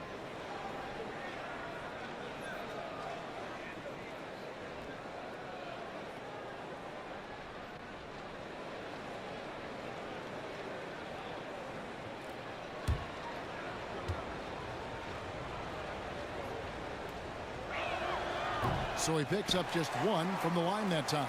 The Hawks leading by 23. Fires for 3. Make it 5 for 10 with him in that bucket. Yeah, and they're able to get their first bucket of the second half after 4 straight misses. And the Clippers call time here. Trying to find some answers offensively. Yeah, they just have to be more patient. Less forcing and more passing.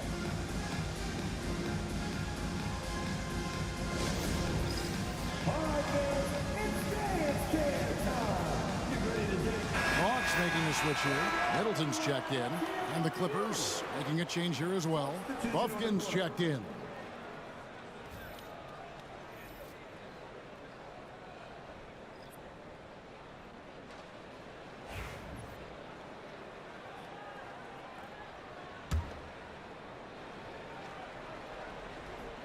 Two minutes into the second half of play now.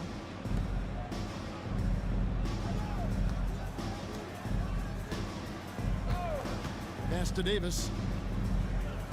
Clock at 6. Bucket is good. Davis has got 9 points. Too easy there for Davis, just using his length to his advantage inside. Not quite 2.5 minutes played here in the second half. Great open look there. Guys, he's been a one-man air raid coming at them time and time again. Well, what I love about his three-point shooting is the spacing that he's adding. It makes things a lot easier for everyone else. With a short break in the action, gives us a chance now to send it over to David Aldridge. Hey, Kevin, this summer we saw the NBA break up its draft into 2 days. The next idea, a bigger break between the draft and the start of free agency. The common thread is giving front offices more time to strategize around these highly consequential decision periods, the NBA calendar. Kevin? Interesting, DA. Thank you.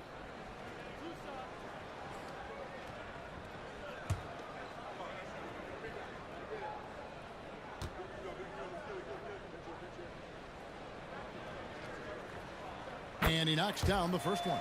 Atlanta making a switch here. Richards is checked in.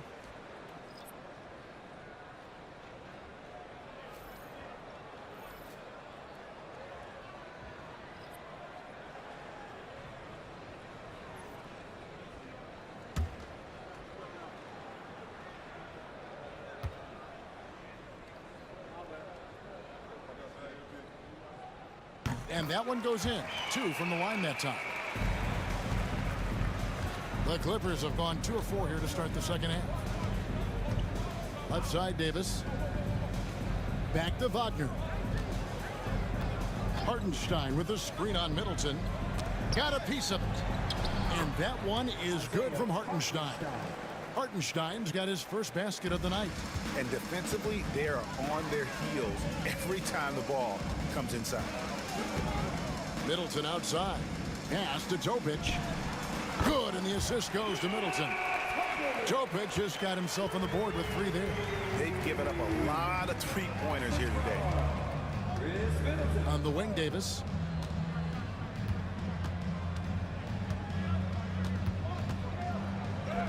Goes up and lays it nice and easy. Davis has got 5 points in the quarter. Yeah, the added muscle Davis has put on, helping him on these tough finishes, flexing on him there. In the corner, Middleton with it. Misses the 3. Defensive breakdown there, and they got lucky. He's not going to miss too many of those. Here's Davis. Rebound by the Hawks. After this one, they're off to Sacramento to take on the Kings. That'll be just 1 game played away from home for them. Clearly, he's one of the best there is in the business when it comes to making that lead pass. Now, here's Dinwiddie. He's covered closely. The 11-footer. And that one comes up a bit short. Atlanta's gotten the three-pointer to fall to the tune of 50% here in the third quarter. They've made 3 of 6. A two-way star, AD has led the league in shot blocking on multiple occasions. Buffkin, and the bucket is good. 3-point play chance here for him. They're finding lanes to the hoop now with consistency. 5 buckets in a row from the paint. And a chance for just a second to check out the scoring breakdown for the Hawks. Well, they've been absolutely on fire from deep. And until the defense offers more resistance, the coaches are going to keep encouraging them to let it fly. And their passing has been great as well. Ball movement is key in getting good looks, and they've had that down tonight. And one of the problems in the first half, that shoddy work at the free throw line. They needed to fix that, and they've been much improved since the break. A shot by Middleton, wide open, and a miss there on the triple. And he's trying to shoot his way out of it. You know, they have the lead, but honestly, I think it might help if he'd be a little bit more selective tonight. Clippers moving the ball around. Bridges double team. Curry against Şengün. Free throw line jump shot. It's rebounded by Jovic. Well, and even though he couldn't get that one to fall, that's a shot they want him taking. Greg, looking back to last season, the Clippers had one red-hot stretch. That's right. They went on a 26-5 run between December and February. It finally showed how dangerous that team could be when healthy. And it's Carter missing. Wow. Missed the easy one right there, right at the rim, but came up empty. Off target from three-point range. And here's Bridges. He'll bring it up for Los Angeles. 1:57 left here in the third quarter. A three-pointer is right on target. Bridges has got 7 points in the game. Just so precise off the pass. I like how Bridges prepares himself to shoot as the ball is coming his way.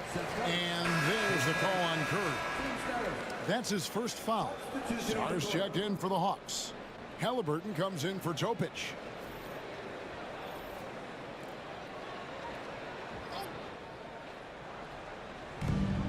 .143 left in the third quarter.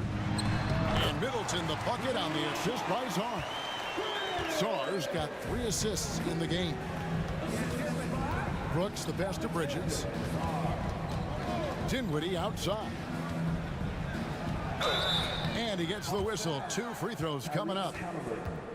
It goes on Tyrese Halliburton. What a unique resume for Coach Quinn Snyder. Stan, he's coached in college. He's been overseas as a head coach. He's been in the G League. And now he is back in the NBA. Take a break. Yeah, and this guy's just a great coach.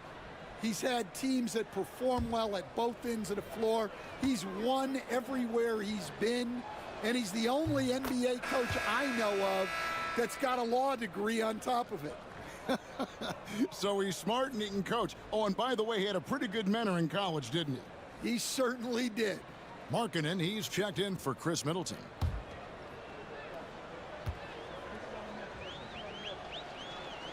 And both free throws good for Dinwiddie. And you have to like how they're moving the ball right now. Snappy passes to ready shooters. It's basketball 101, but boy, is it working. Pass to Sarr. Outside, Markkanen. And a wide open look for Halliburton. And he's good on the 3-ball. And that's 15 points for Tyrese Halliburton. Now, Dinwiddie. Carter with a screen on Halliburton. Dinwiddie for 3. Good on the triple.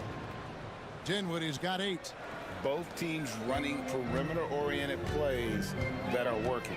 Well, you know it's become a 3-point shooting league. Teams shooting a steady diet from outside. On the wing, Dinwiddie. And there's the foul. It's on Miles Bridges. That is his first foul of the game. Their 3-point percentage has taken a big leap here in this second half. And the Hawks making a change here. Atlanta leading by 21. It's 9 seconds separating the shot clock in game. Markkanen, good.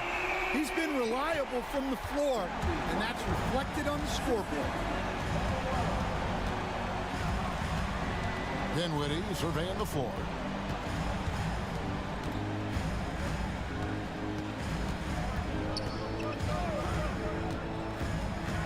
Shot clock at 5. Carter with a screen on Halliburton. Dinwiddie wide open. That doesn't go either for Dinwiddie. And so it's the Atlanta Hawks finishing the quarter up by a whopping 24 points. The 3-point shooting has come fast and furious to the tune of what has become a big-time blowout in progress. Back right after this.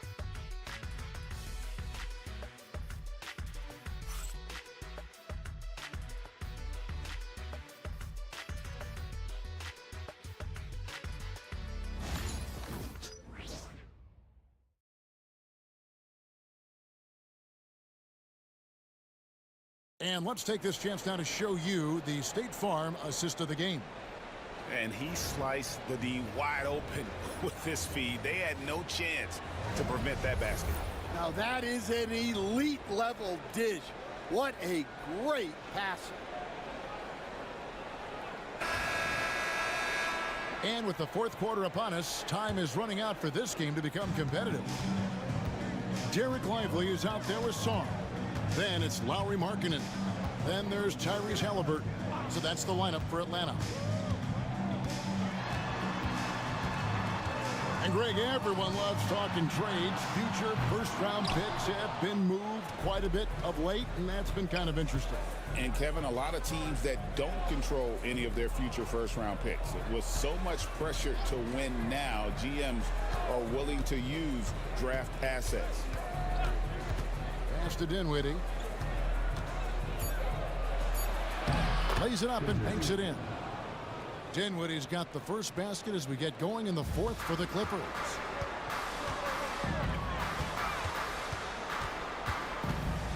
Now, here is Halliburton. The Hawks working the ball around. It's hauled in by Los Angeles. Floats one. And the basket by Bailey. Oh, smart dish there by Brooks to a wide open man, getting him the assist and his team some needed points. Sarr sends the screen for Halliburton. No good on the 3. Stolen by Lively. Count it. Yeah, heard the whistle and then kept his focus and able to still knock it down. Topic is checked in for the Hawks. Davis is checked in for Los Angeles.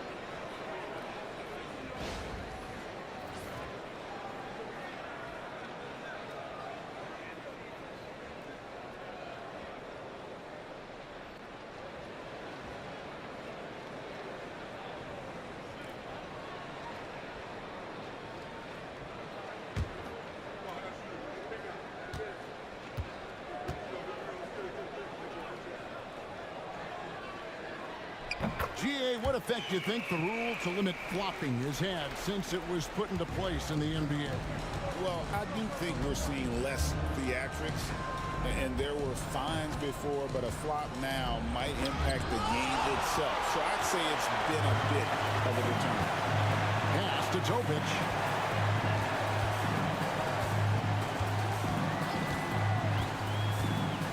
Now Sar buries the long-range jumper. Their ability, again, to stretch the floor, particularly in this second half. Yeah, and where has the defense been? They've been content to let them fire away. They've got to close out to the arc. Here's Davis, and again, no good by the Clippers. Atlanta's gotten just 1 of 4 3-pointers to go down for them here in the fourth. Here's Markkanen. Here's Sar. Up again. You know what? They battled on the glass, but couldn't knock it down. The Clippers have gone 2 of 4 from the field since we started the final quarter of play. Davis kicks to Brooks. Davis setting the pick for Brooks. Got a piece of it. And here we go. Fast break. Sar's got it.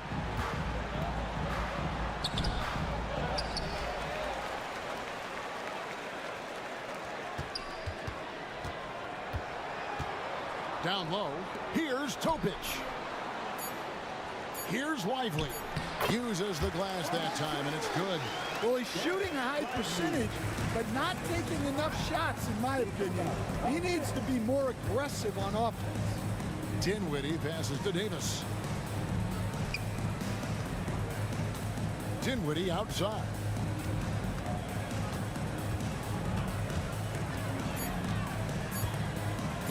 Over Topic. Dinwiddie's shot is off. Atlanta with the ball. They've got an 8-0 run. And that's a foul called on Franz Wagner. That's his first foul. Well, Stan, the NBA awards impact so much on these players and what they think they can acquire and achieve. How do you feel about the structure of award voting? Well, right now, Kevin, there's about 100 analysts that each get a vote, and that seems like as good approach as any.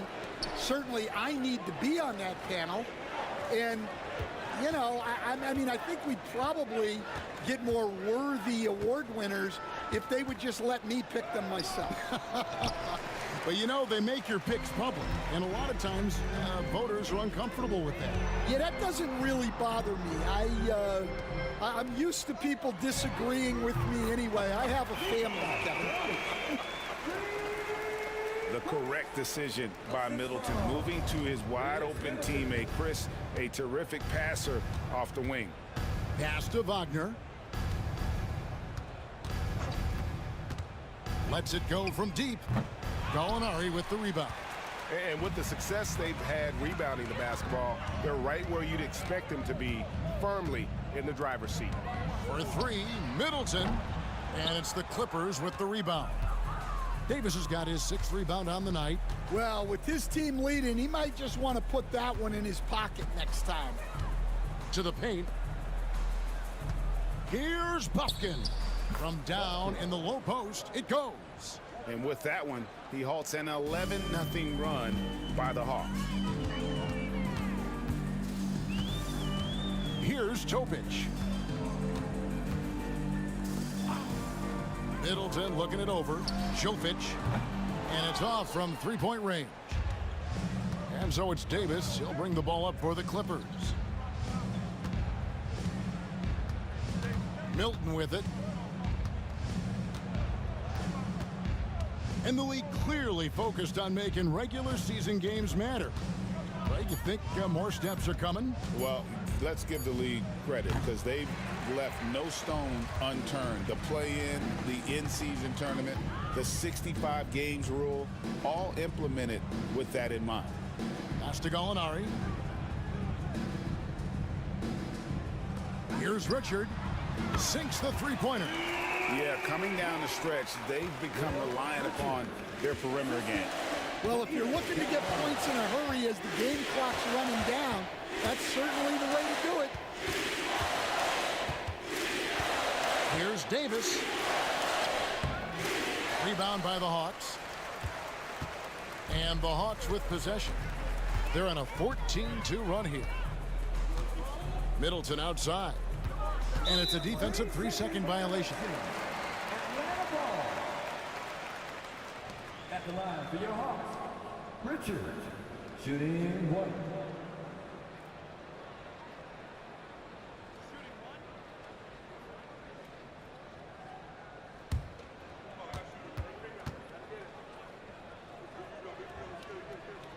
And the technical free throw is good. Derek Lively, he's checked in for Gallinari. And Los Angeles will go for a different look here. Wendell Carter, he's checked in for Anthony Davis. Bridges comes in for Bogdanovich. Brooks checked in for Franz Wagner. And Dinwiddie subbed in for Shake Milton. Richard, Dinwiddie covering. Here's Middleton.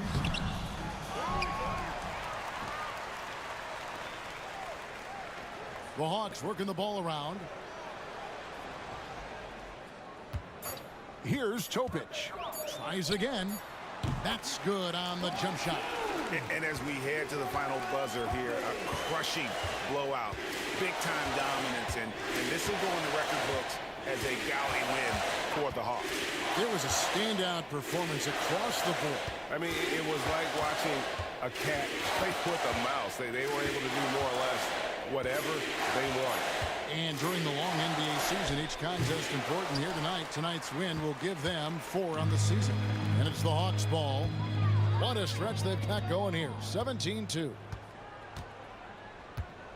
Bridges outside. Dinwiddie right side. Fires from deep.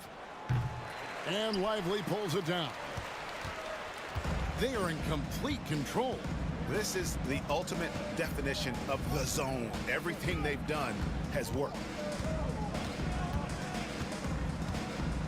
Here's Topic.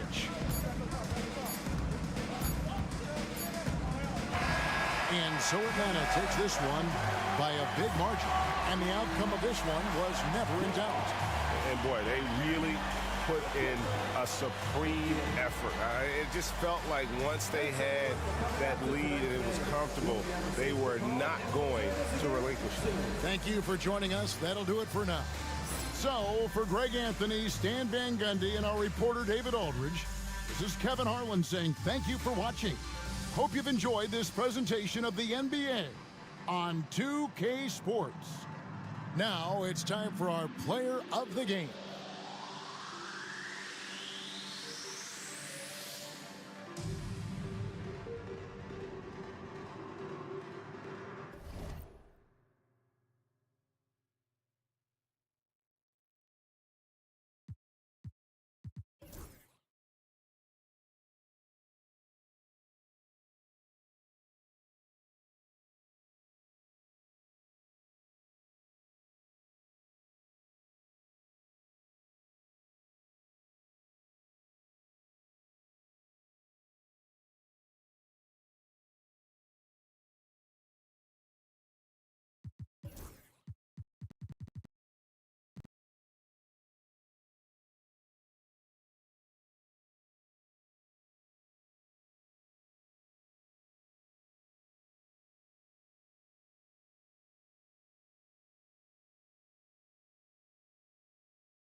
And a half.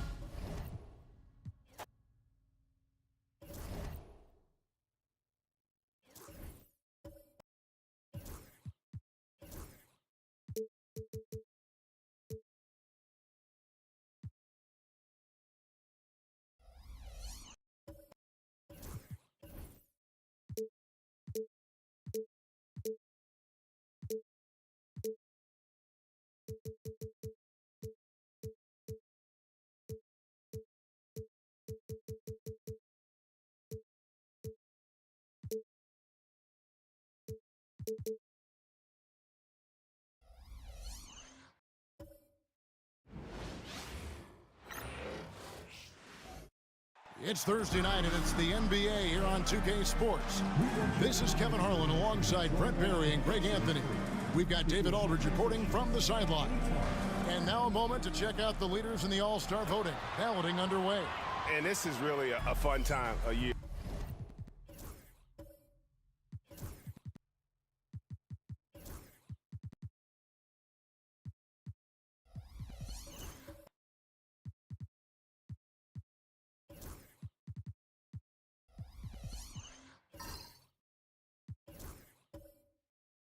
You're starting to see which players are going to be in the running to make the All-Star team. You take a look at Mobley.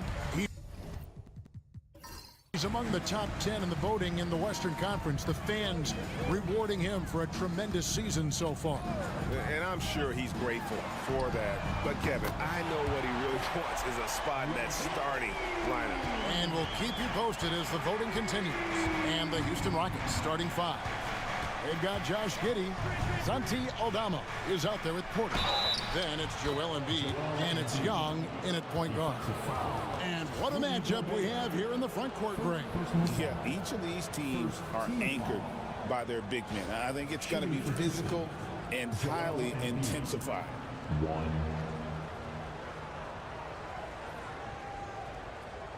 shot.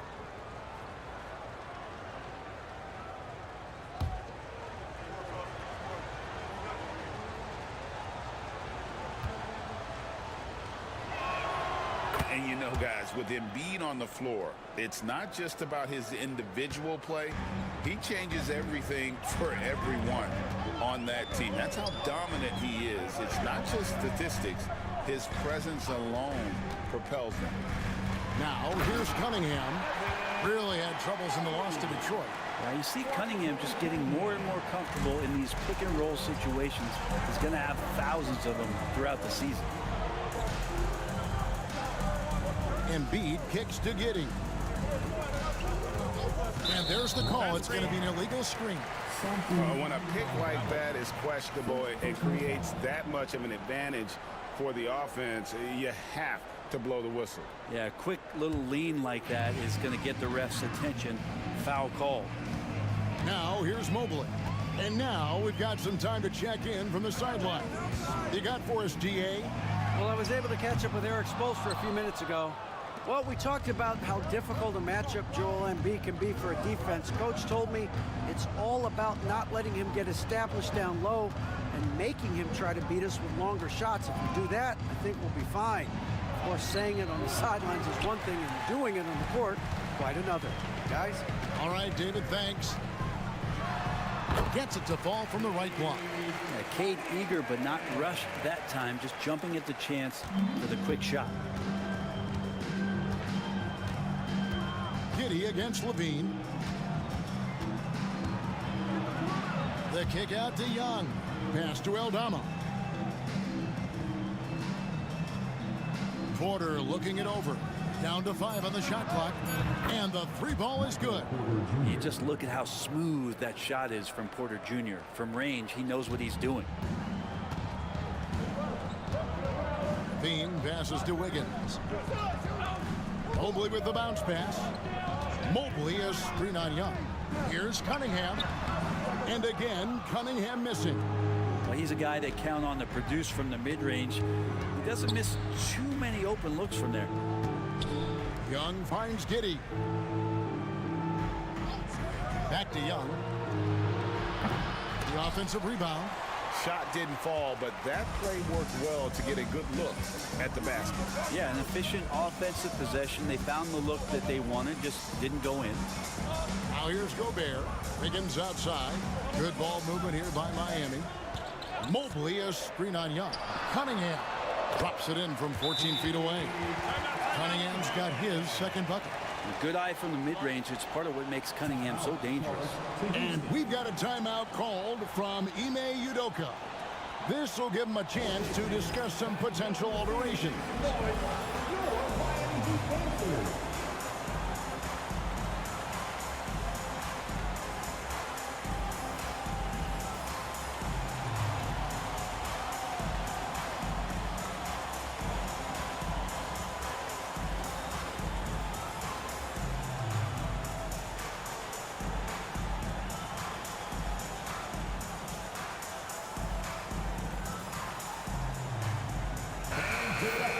Let's have a look at the league's top scorers for the past month. To say these guys have been hot is an understatement. Second is Zach LaVine. What a performance offensively. Something has really clicked with his game over this stretch.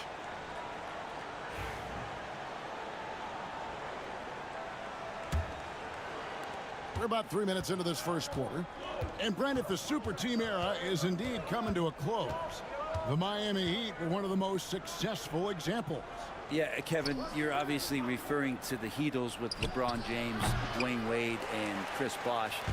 I think there are some fans out there that go back to when it was that they had that press conference and were throwing up 6, 7, 8. And so 2 titles, yes, of course, amazing. Chances to win championships, amazing. Could there have been more? Possibly.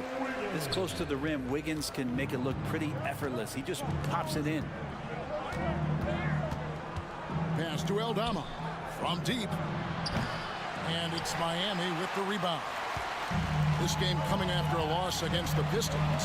Poor execution in that one. Not sure what led to the lack of focus, but coaching staff definitely not happy.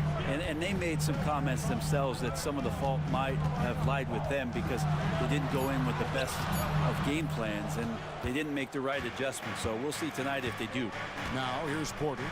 Following the miss by Cade Cunningham. Wiggins against Young. Just 5 to shoot. And the ball travels out of bounds. It was last touched by Wiggins. Nicholas Batum. He's checked in for Gobert.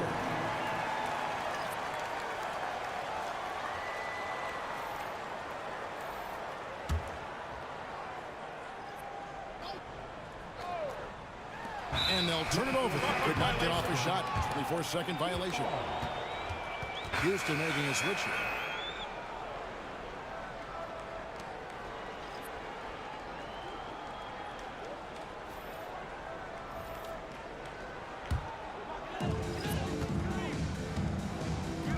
Now Beal.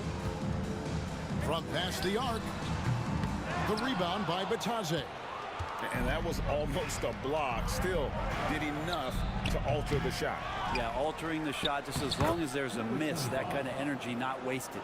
Such a big part of what he does for this team. Just work and work on the boards, generate second chance opportunities, and hopefully convert. Here's Bassett. Outside for Batum.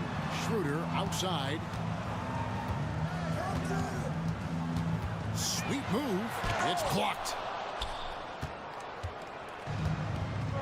Williams with the ball. He had 10 points in the win against the Clippers.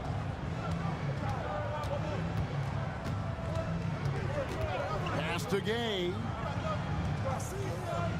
6 to shoot. Fires the 3. His shot is good, making him a perfect 2 for 2 from the floor. And that's exactly what he's looking for, draining the triple. Left side, Beal. That's tipped. And that one's good, Bessie. And so here is Houston, trailing by 2. 1:58 left to play in the first quarter. To the inside. And the layup is good after a nice lead pass. 7 points in the game. And a nice job here early of establishing an inside presence. Now here's Batum. No scoring in this one. Schroeder against Williams. Outside for Batum. Outside Beal. And it's wide right. It's off the rim. Well, maybe not the best shot against that kind of defense, but he still has the ability to knock that kind of shot down. Pick by Williams. Three-pointer. It's hauled in by the Heat. And this is the first season matchup for them against this Rockets team. And we'll see if anything's different this year because they didn't match up well with... Oh! Yeah. Oh, rising and punching it on the young fella. You know he loves having that much of a height advantage. Best chance to get yourself on the highlight reel. And they're bringing you up close and personal on the AT&T 5G Slam Cam. Schroeder against Williams. 40 seconds left here in the opening quarter. Now here's Beal. T right on him. Puts up a deep 3. The rebound by Batadze. Time for some consideration in the passing category, maybe, Kevin. The shot is just not on. Get somebody else going. Out of bounds. Miami takes possession. And now let's take a look again at that incredible rejection. Sharp instincts on D there. Just timing when to rise up and swat that one away.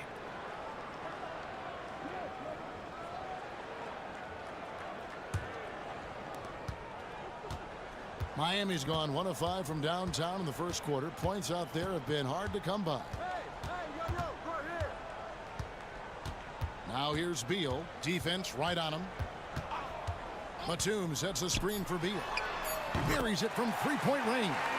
Yeah, here's a list of things I don't want to do, and right at the top is guard that guy. At the end of one, a closely contested game so far. Heat lead by 1. And the second quarter about to get started. We'll be back in just a moment.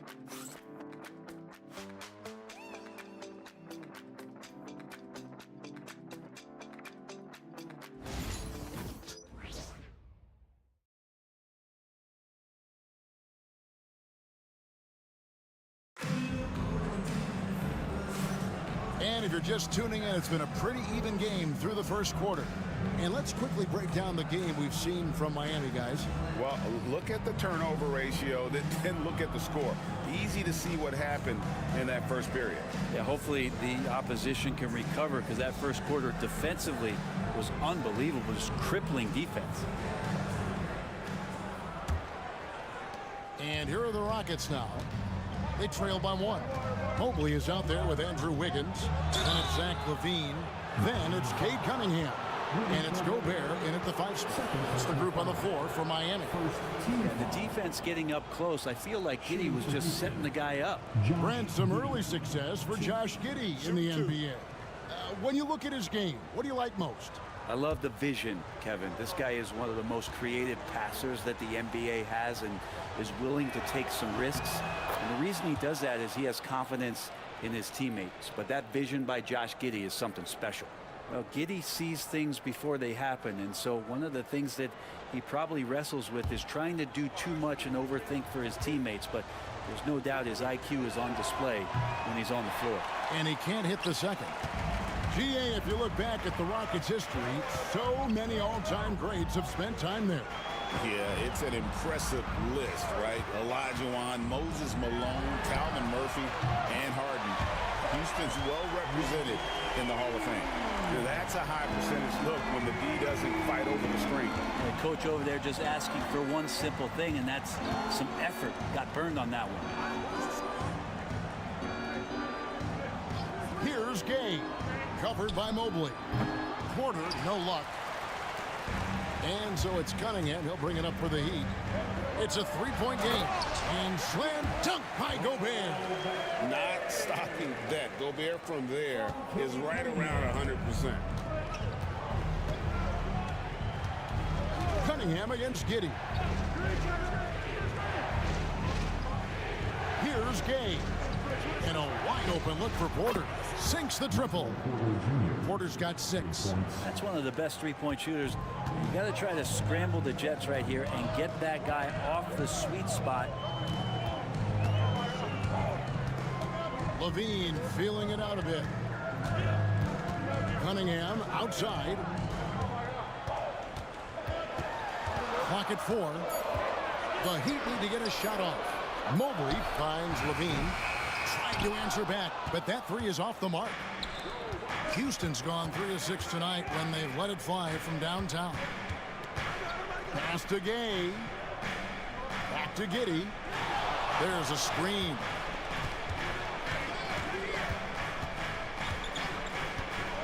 Inside, there's Embiid, and Embiid throws it down. And seeing a guy as big as Embiid being so fluid in terms of his movement, jaw-dropping.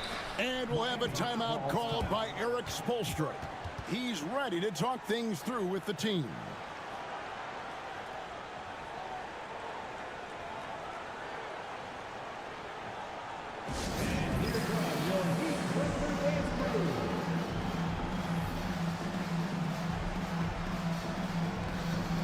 Santi Aldama's checked in for the Rockets. Young comes in for Porter. And here we have a rundown of the players you don't want on you when you're putting up a shot. The leaders in blocks over the last month. Second, Evan Mobley. And, of course, Joel Embiid. I mean, those two have been playing some special low-post defense. And a lot of the shots I've seen them swatting away aren't easy to get to. And here is Mobley. Pass to Cunningham. Back to Mobley.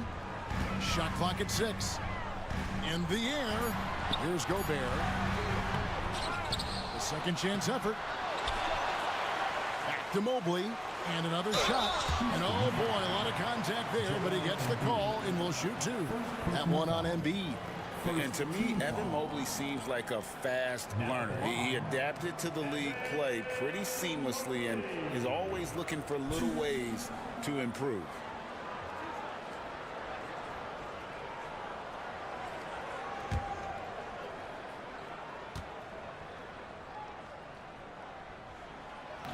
That free throw missing. Where there's a lot of emphasis on three-point shooting, Greg. What's your opinion of that? Well, Kevin, you know, stretching the D isn't just about how far out they have to defend. It's the distance between that and how far in you have to defend. That's why analytics favors shots at the rim and from distance.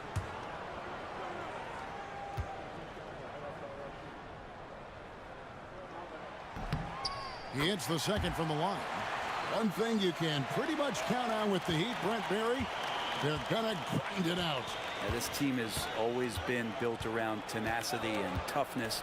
Even with the big three, with LeBron, D-Wade, and Bosh, there was a bit of a metamorphosis with the way LeBron approached games.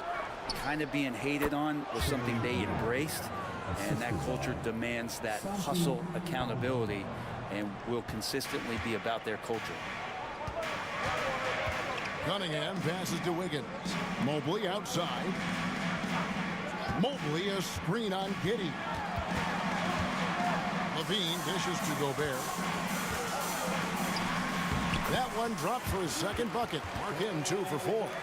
And this is where you want Gobert to have the ball.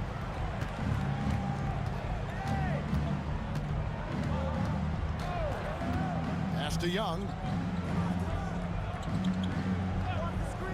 From the wing. And good. Got the English that time as it falls. 9 points in the game so far. Several lead changes going on here in the early portion of this game. It reminds me of that cameo song, Back and Forth. And they double up Cunningham. Wiggins against Giddey. Gobert the pass to Mobley. Rockets with the rebound. They come into this having outplayed the Clippers last game. And in that one, the backups came to play. Gave a team an infusion of points that just put them over the top. Well, I talked to the assistant coaching staff. What they were stoked about is that the bench guys came in and played well. So punch off the bench, a big factor in that win. Young against Cunningham. Over Young. Cunningham's shot is off. Houston in the lead. Pass to Young. Now here's Giddey. Back to Young. Wide open look. And again, the Rockets good for 2. And it just seems that every pass they make is leading to a score. Just great ball movement. And we'll have a timeout called by Eric Spoelstra.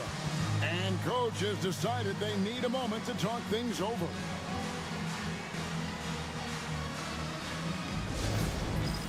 All right, fans, it's dance time. Get ready to dance like everyone's watching.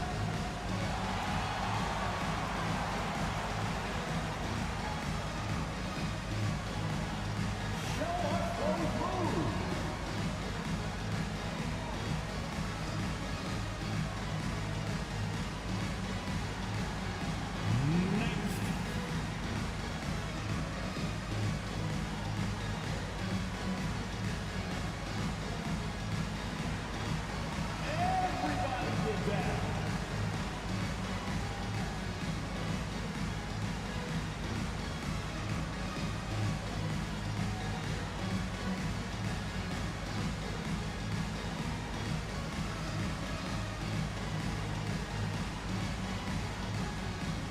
The Heat going with the whole new group on the floor.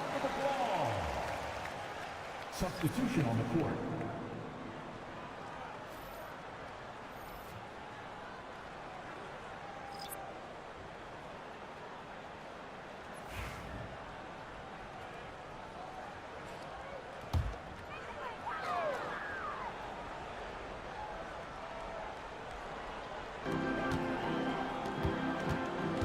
Beal taking his time here. Outside, Batum. Schroeder kicks to Batum.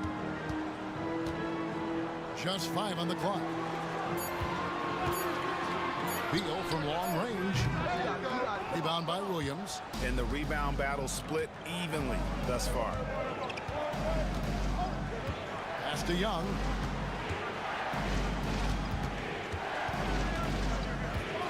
Lets the 3 fly. As he pulls it in. He's not the guy that you want to give a wide open look from 3-point range. They're lucky that that one doesn't cost them. Batum passes to Wilson.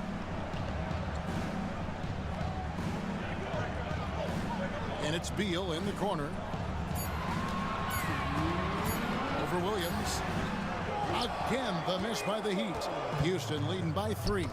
It's stolen by Schroeder. Drives to the hoop. And it's blocked. And they'll keep possession. And they recover it. To stop the drought, he clangs that one off the back iron, and down it falls. Schroeder likes to drive first, now establishing the shoot first confidence. Love watching him rise up immediately after the catch. Aldama with the ball. Batum's there. Young with the ball. And Batum picks him up defensively. Miami's gone 1 of 3 from way outside since the start of the second quarter. Beal dishes to Batum. Schroeder against Young. They now take the lead. And the Heat lead by 1. Making the defense look silly right there. Sick handles. As a result, court opens up, and he converts the easy one. Williams passes to Aldama. Schroeder against Young. Driving in. It's tipped. Wilson left side. Pass to Schroeder. Good ball movement here by Miami. Beal against Williams. Pocket 6. Puts it up from 12. That's good on the jump shot. Beal's got 5. Well, Beal can really score just about anywhere. Don't be surprised when he knocks down shots from the mid-range. Schroeder against Young.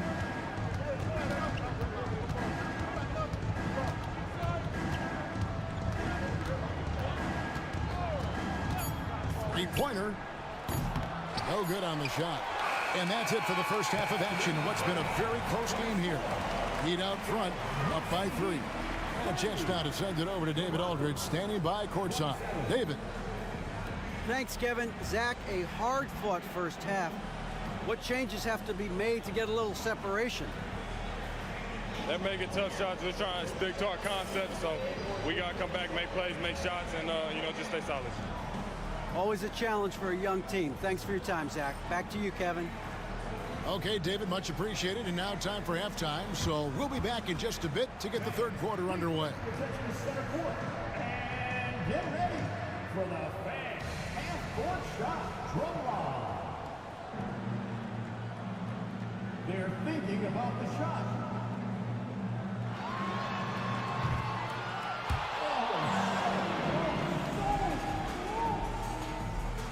One more time, a round of applause for our contestants.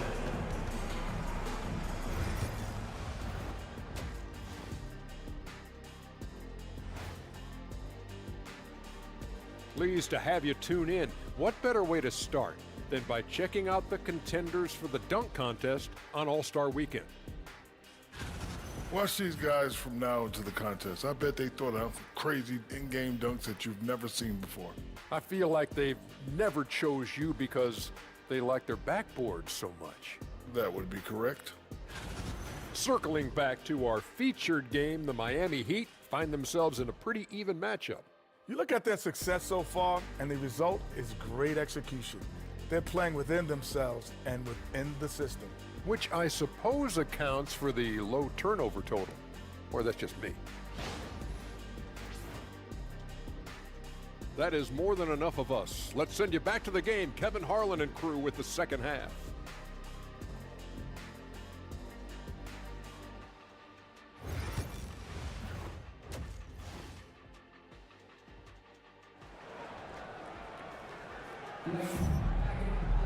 And after a fairly even first couple of quarters, the second half could turn out to be a great one as both teams try to gain an edge.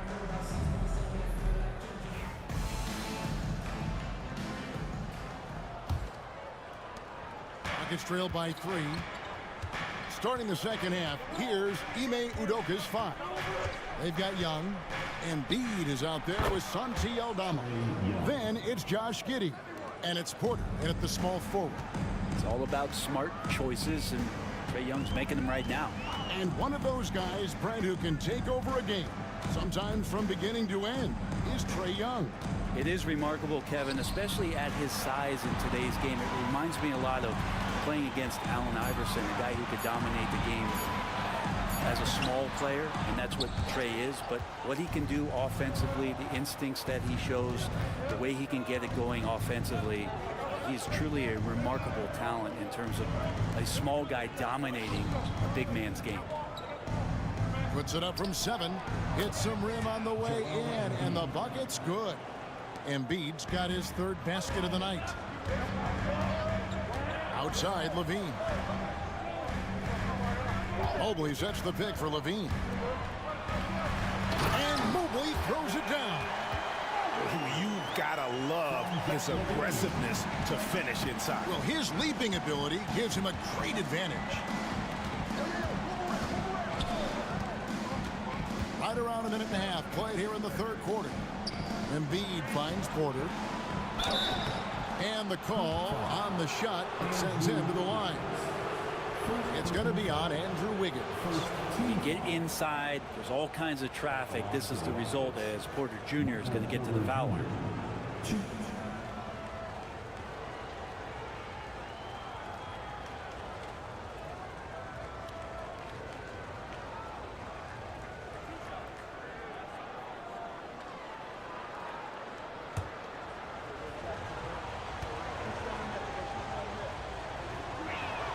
First one falls for him. And Michael Porter Jr., just one of those guys that has a versatile scoring menu. Terrific at executing at all 3 levels. Houston making a switch here. Gaze checked in.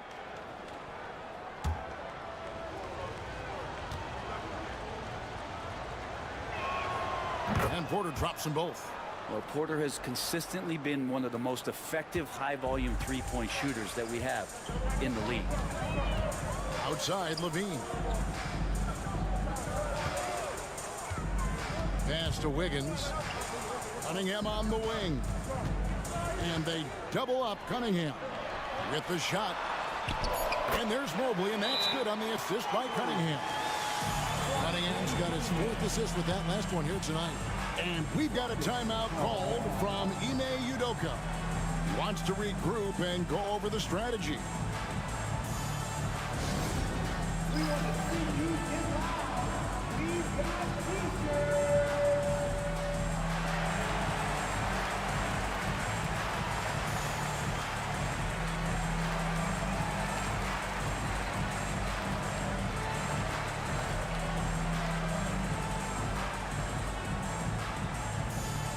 All right, crowd. It's time to get out of your seats. That's right. It's Boost. At the break in the action, we've got a chance now to look at last year's top rebounders. Rudy Gobert is second. What a season he had in the paint. I mean, his rebounding numbers really mind-boggling. Who wouldn't love to have a guy like that?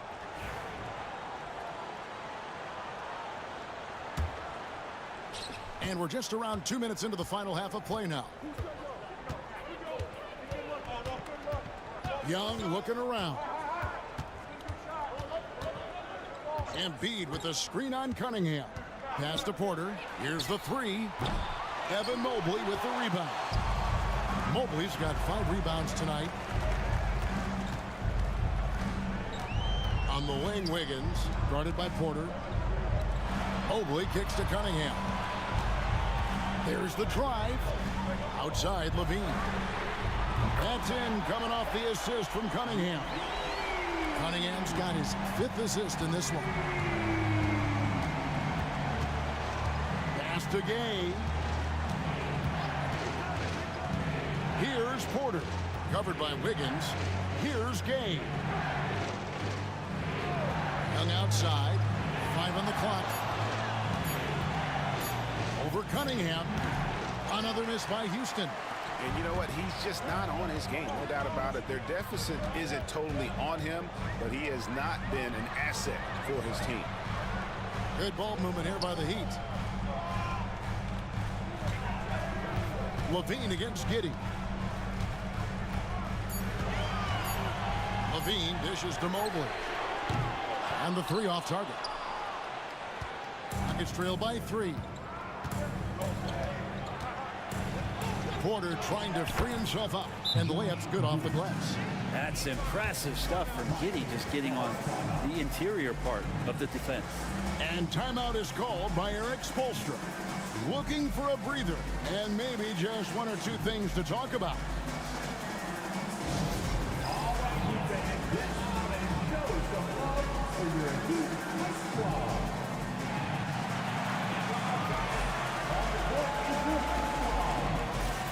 Nicholas Batum, he's checked in for Miami.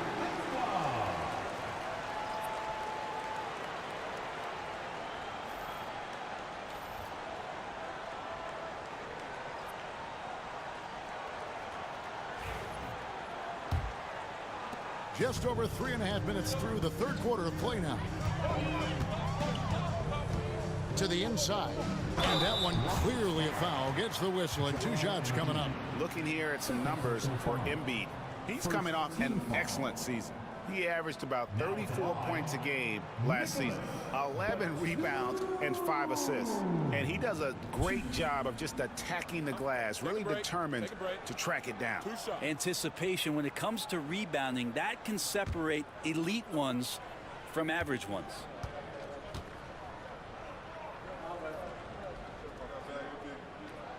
And he makes the first. Batum just brings a lot of experience and helps this team remain confident that he's going to make the right play and make the subtle contributions to put you in a place to win. Goga Bitadze's checked in for Embiid.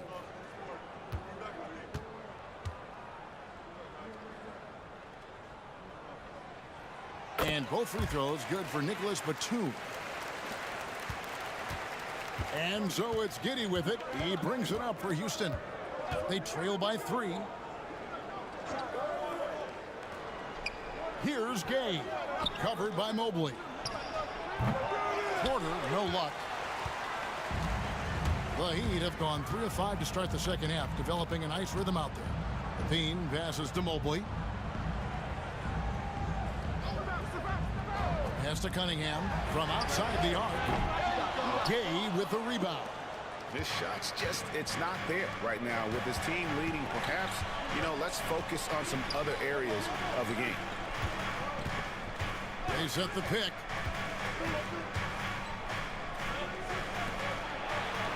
Five to shoot. For the tie. It falls for his 5th field goal of the night. Now shooting 5 for 8. And boy, he's really in a groove. Dominant performance last game. Same thing this time out. Seems to be nobody standing in his way. No roadblocks for him to get to his spot, capitalize, and continue to be aggressive. Mobley sets the pick for Cunningham. Pass to Mobley. And foul on the shot. He'll shoot 2 at the free throw line. At almost 7 feet tall, once Mobley has ideal positioning inside, he forces the defender to have to foul. And some changes here for the Heat. Wilson, he's checked in for Wiggins. Bradley Beal comes in for Zach LaVine. And Dennis Schroeder subbed in for Cade Cunningham. The Rockets also changing it up. Okogie's checked in for Michael Porter. And it's Williams in for Josh Giddey. And both free throws good for Mobley. For Houston, they've gone 4 of 7 to get things started here in the second half. Pass to Bitadze.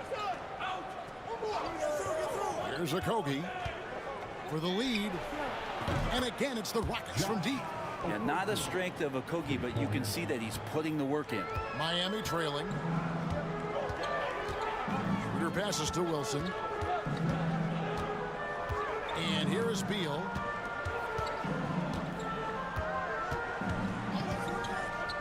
Schroeder outside.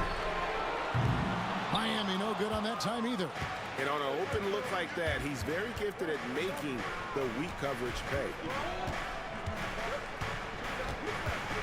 Schroeder against Williams. Pass to Bitadze. 6 to shoot. That's the 6th make from the field. He's taken 9 shots and missed but 3. They didn't have much of a problem getting the ball into the post that time. Batum, screen on Williams. Outside, Beal. Miami no good on that time either. Houston leading by 3. Here's a Kogi, and it's blocked. Great anticipation. He's racked up a few of those blocks in his career, Batum has.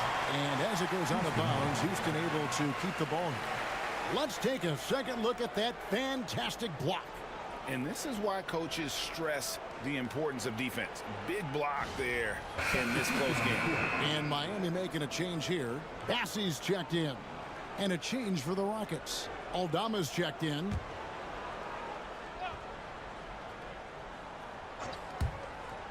We've got 1:28 left to play in the third. Jacks up a 3. And another one in the scoring column for him. He's 7 of 10 from the field. And the D has gotten a little bit laxed here defending the triple. They could use a big shot here to get this offense going. Too many empty possessions. Right now, they need a basket. Beal, the pass to Bassey. And there's the slam dunk to finish it off.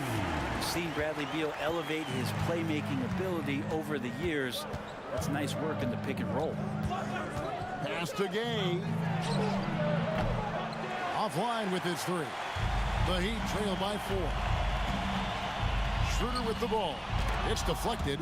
How about that from Okogie? He just brings serious effort to the defensive end. And there's the drive. And he comes up with the deuce. Okogie's got 5. And the combination of his quickness and soft touch around the rim really allows him to pull off shots like that. A lot of players don't have a reverse in their arsenal. Schroeder kicks to Batum. Schroeder outside. No good with the triple. Here's Aldama. Makes it off the glass. Aldama's got the lead up to 8 now for Houston. Number 25. 6 seconds left to play in the third. Beal from deep three-point land. And so it's the Houston Rockets in the driver's seat, up 8 points at the end of the quarter. They're pounding the ball inside, and that's where they've gotten their best production tonight. Don't go anywhere. We'll be right back.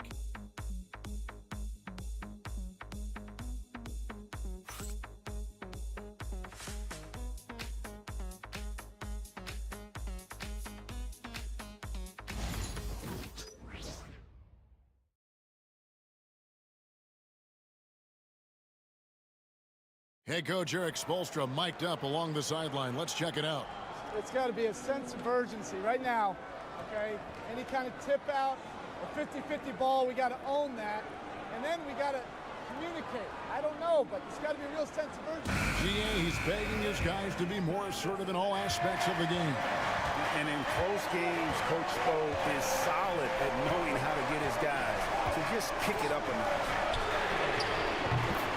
And with 3 quarters behind us, let's see what this 4th period holds in store for us. Cade Cunningham out there with Zach LaVine. And it's Rudy Gobert. Then it's Wiggins. And it's Bassey in at the 4-man position. That's the group on the floor for Miami. Embiid. Gobert pulls it in. Gobert's got his 7th rebound of the game with that last one. Outside, LaVine.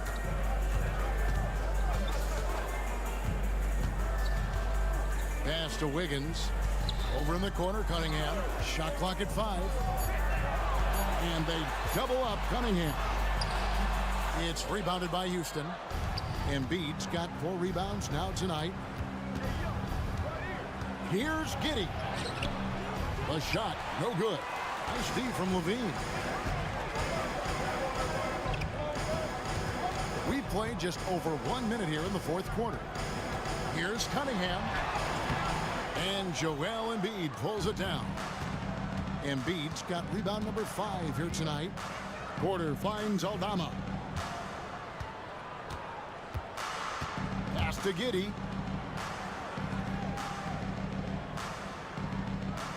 Back to Young. And the officials calling for a 3-second violation. Here's what Miami has lined up on their schedule. On Wednesday, they'll take on Chris Middleton and the Atlanta Hawks. And then on Thursday, they'll face off against Paul George and the Chicago Bulls. And for the matchup with the Sixers, that one might be worth keeping an eye on. It's always a great matchup when those two face off. Mobley, he's checked in for the Heat. 18 feet out. Good, and the assist goes to Cunningham. Cunningham's got his 6th assist on the night. And we've got a timeout called from Ime Udoka. And clearly an important juncture. He's going to have some choice words with his team. Here we go, fans. Time to make some noise for your defense.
And now the latest from our reporter, David Aldridge.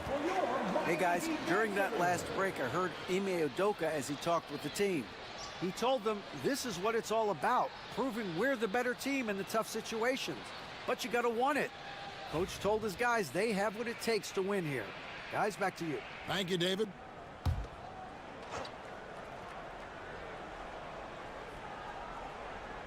And we're about 2 minutes into the 4th quarter now. Young against Cunningham. Pass to Embiid.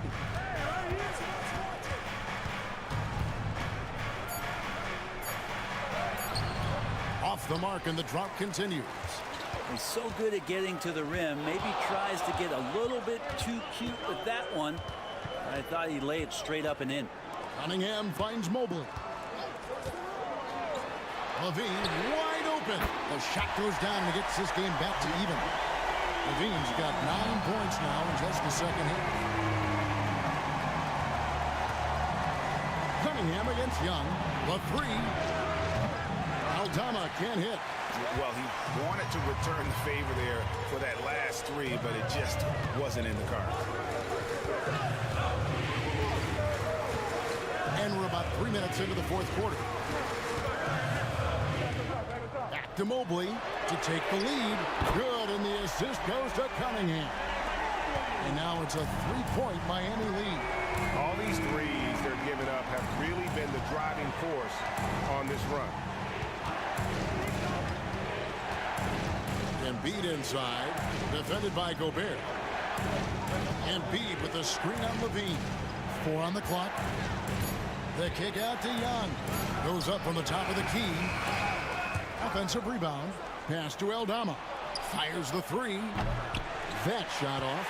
And they had some botched coverage that turned into no coverage. Levine dishes to Mobley. Gobert with it. Mobley the pass to Cunningham.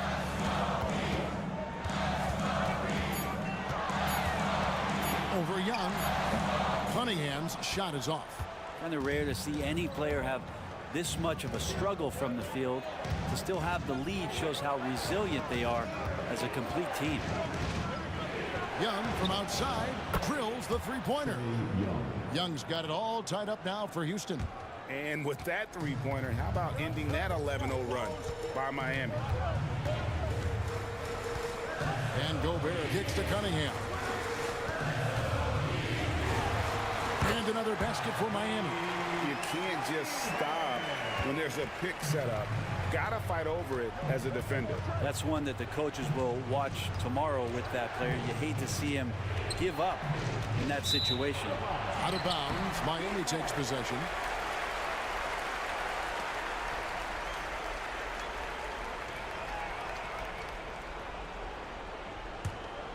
Here's Levine.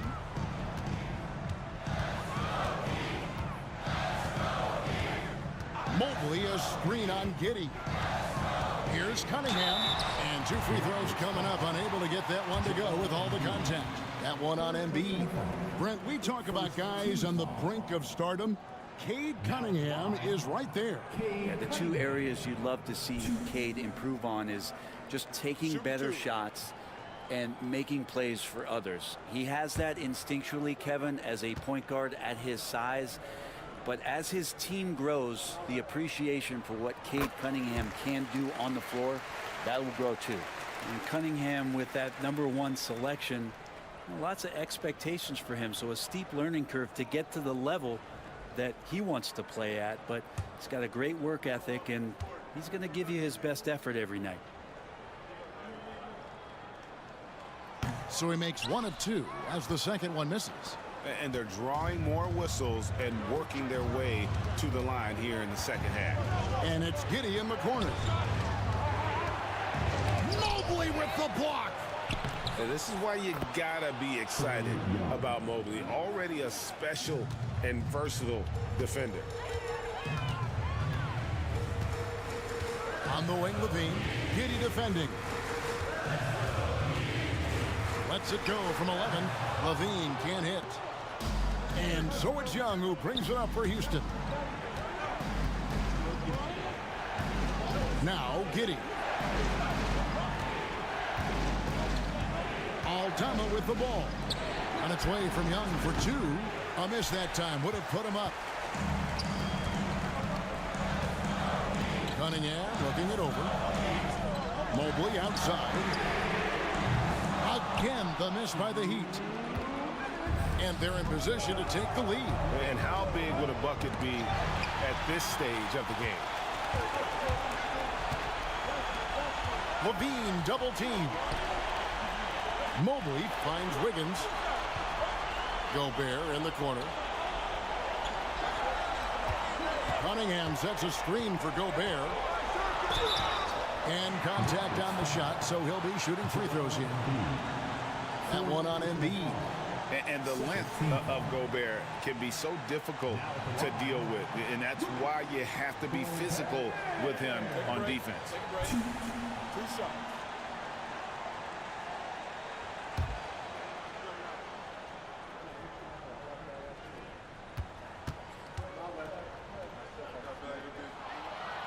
First free throw is good, and that will put them up by 2.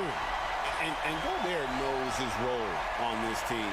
Rebound, block shots, and look to score near the basket.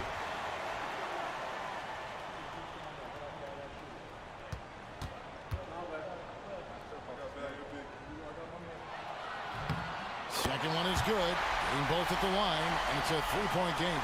Hey, nice there. He does not waste those opportunities. Just what they needed with this game still in doubt. Young against Cunningham. To tie it up. Another miss by Houston. The Heat leading by 3.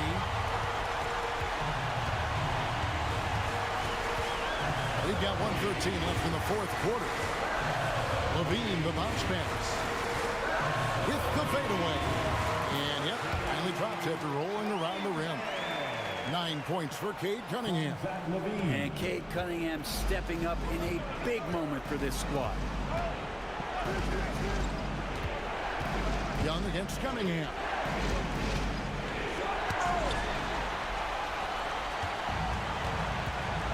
Outside, Levine. Levine double team. Gobert. The Rockets pull it in. I still can't believe that one didn't fall. And Aldama has it in the corner. And when Gobert is playing with this kind of aggression on that end, there aren't many better at defending it. Young inside. Cunningham's there. Another shot. Embracing the big moment is Trae Young. 17 seconds left in the fourth quarter. And so they choose to intentionally foul. Yeah, you know what? Smart foul. You got to try and extend the game. Now at the line, that will be Shoot 2.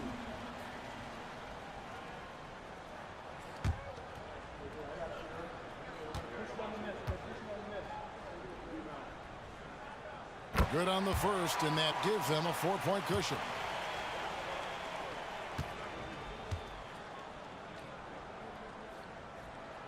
And so both free throws are good, and it's a 5-point game. Perfect from the line. It's now a 2-possession game. Timeout called the Rockets. 16 seconds left in the fourth. Turning here to our analysts, what factors, guys, come to your mind? They're trying to get back in this thing. They need a score. It's funny, at this point in the game, the coach is asking the team to be perfect. They haven't been to this point.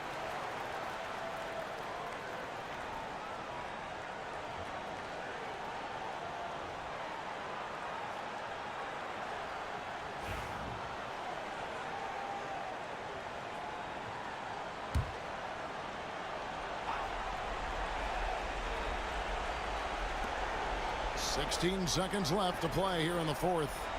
Embiid with the screen on Cunningham. Young way outside. Evan Mobley with the rebound. And there's the call on Joel Embiid. And so he's picked up his final foul. He will sit for the rest of this game.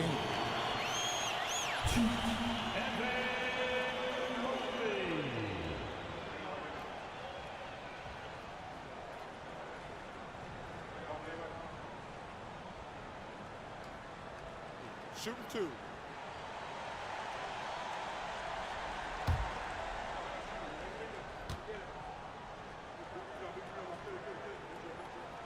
He drops the first one, and that increases their lead to 6.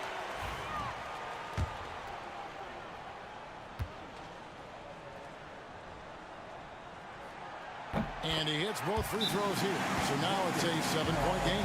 Now a timeout called by Houston. 6 seconds left in the fourth quarter. Is what you take. And a little late to implement a plan B. This game is a wrap. Well, I'm going to use the cliche here.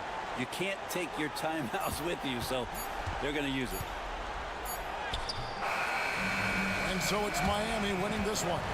They didn't make it easy on themselves or their fans, but in the end, everyone's satisfied. I mean, there were some times that momentum shifted, and especially early on, but let's give this group a lot of credit for that stick-to-itiveness in terms of finishing out and executing that game plan. And now we'll send it over to David Aldridge, who is standing by courtside. Thank you for that, David. And that'll do it, folks.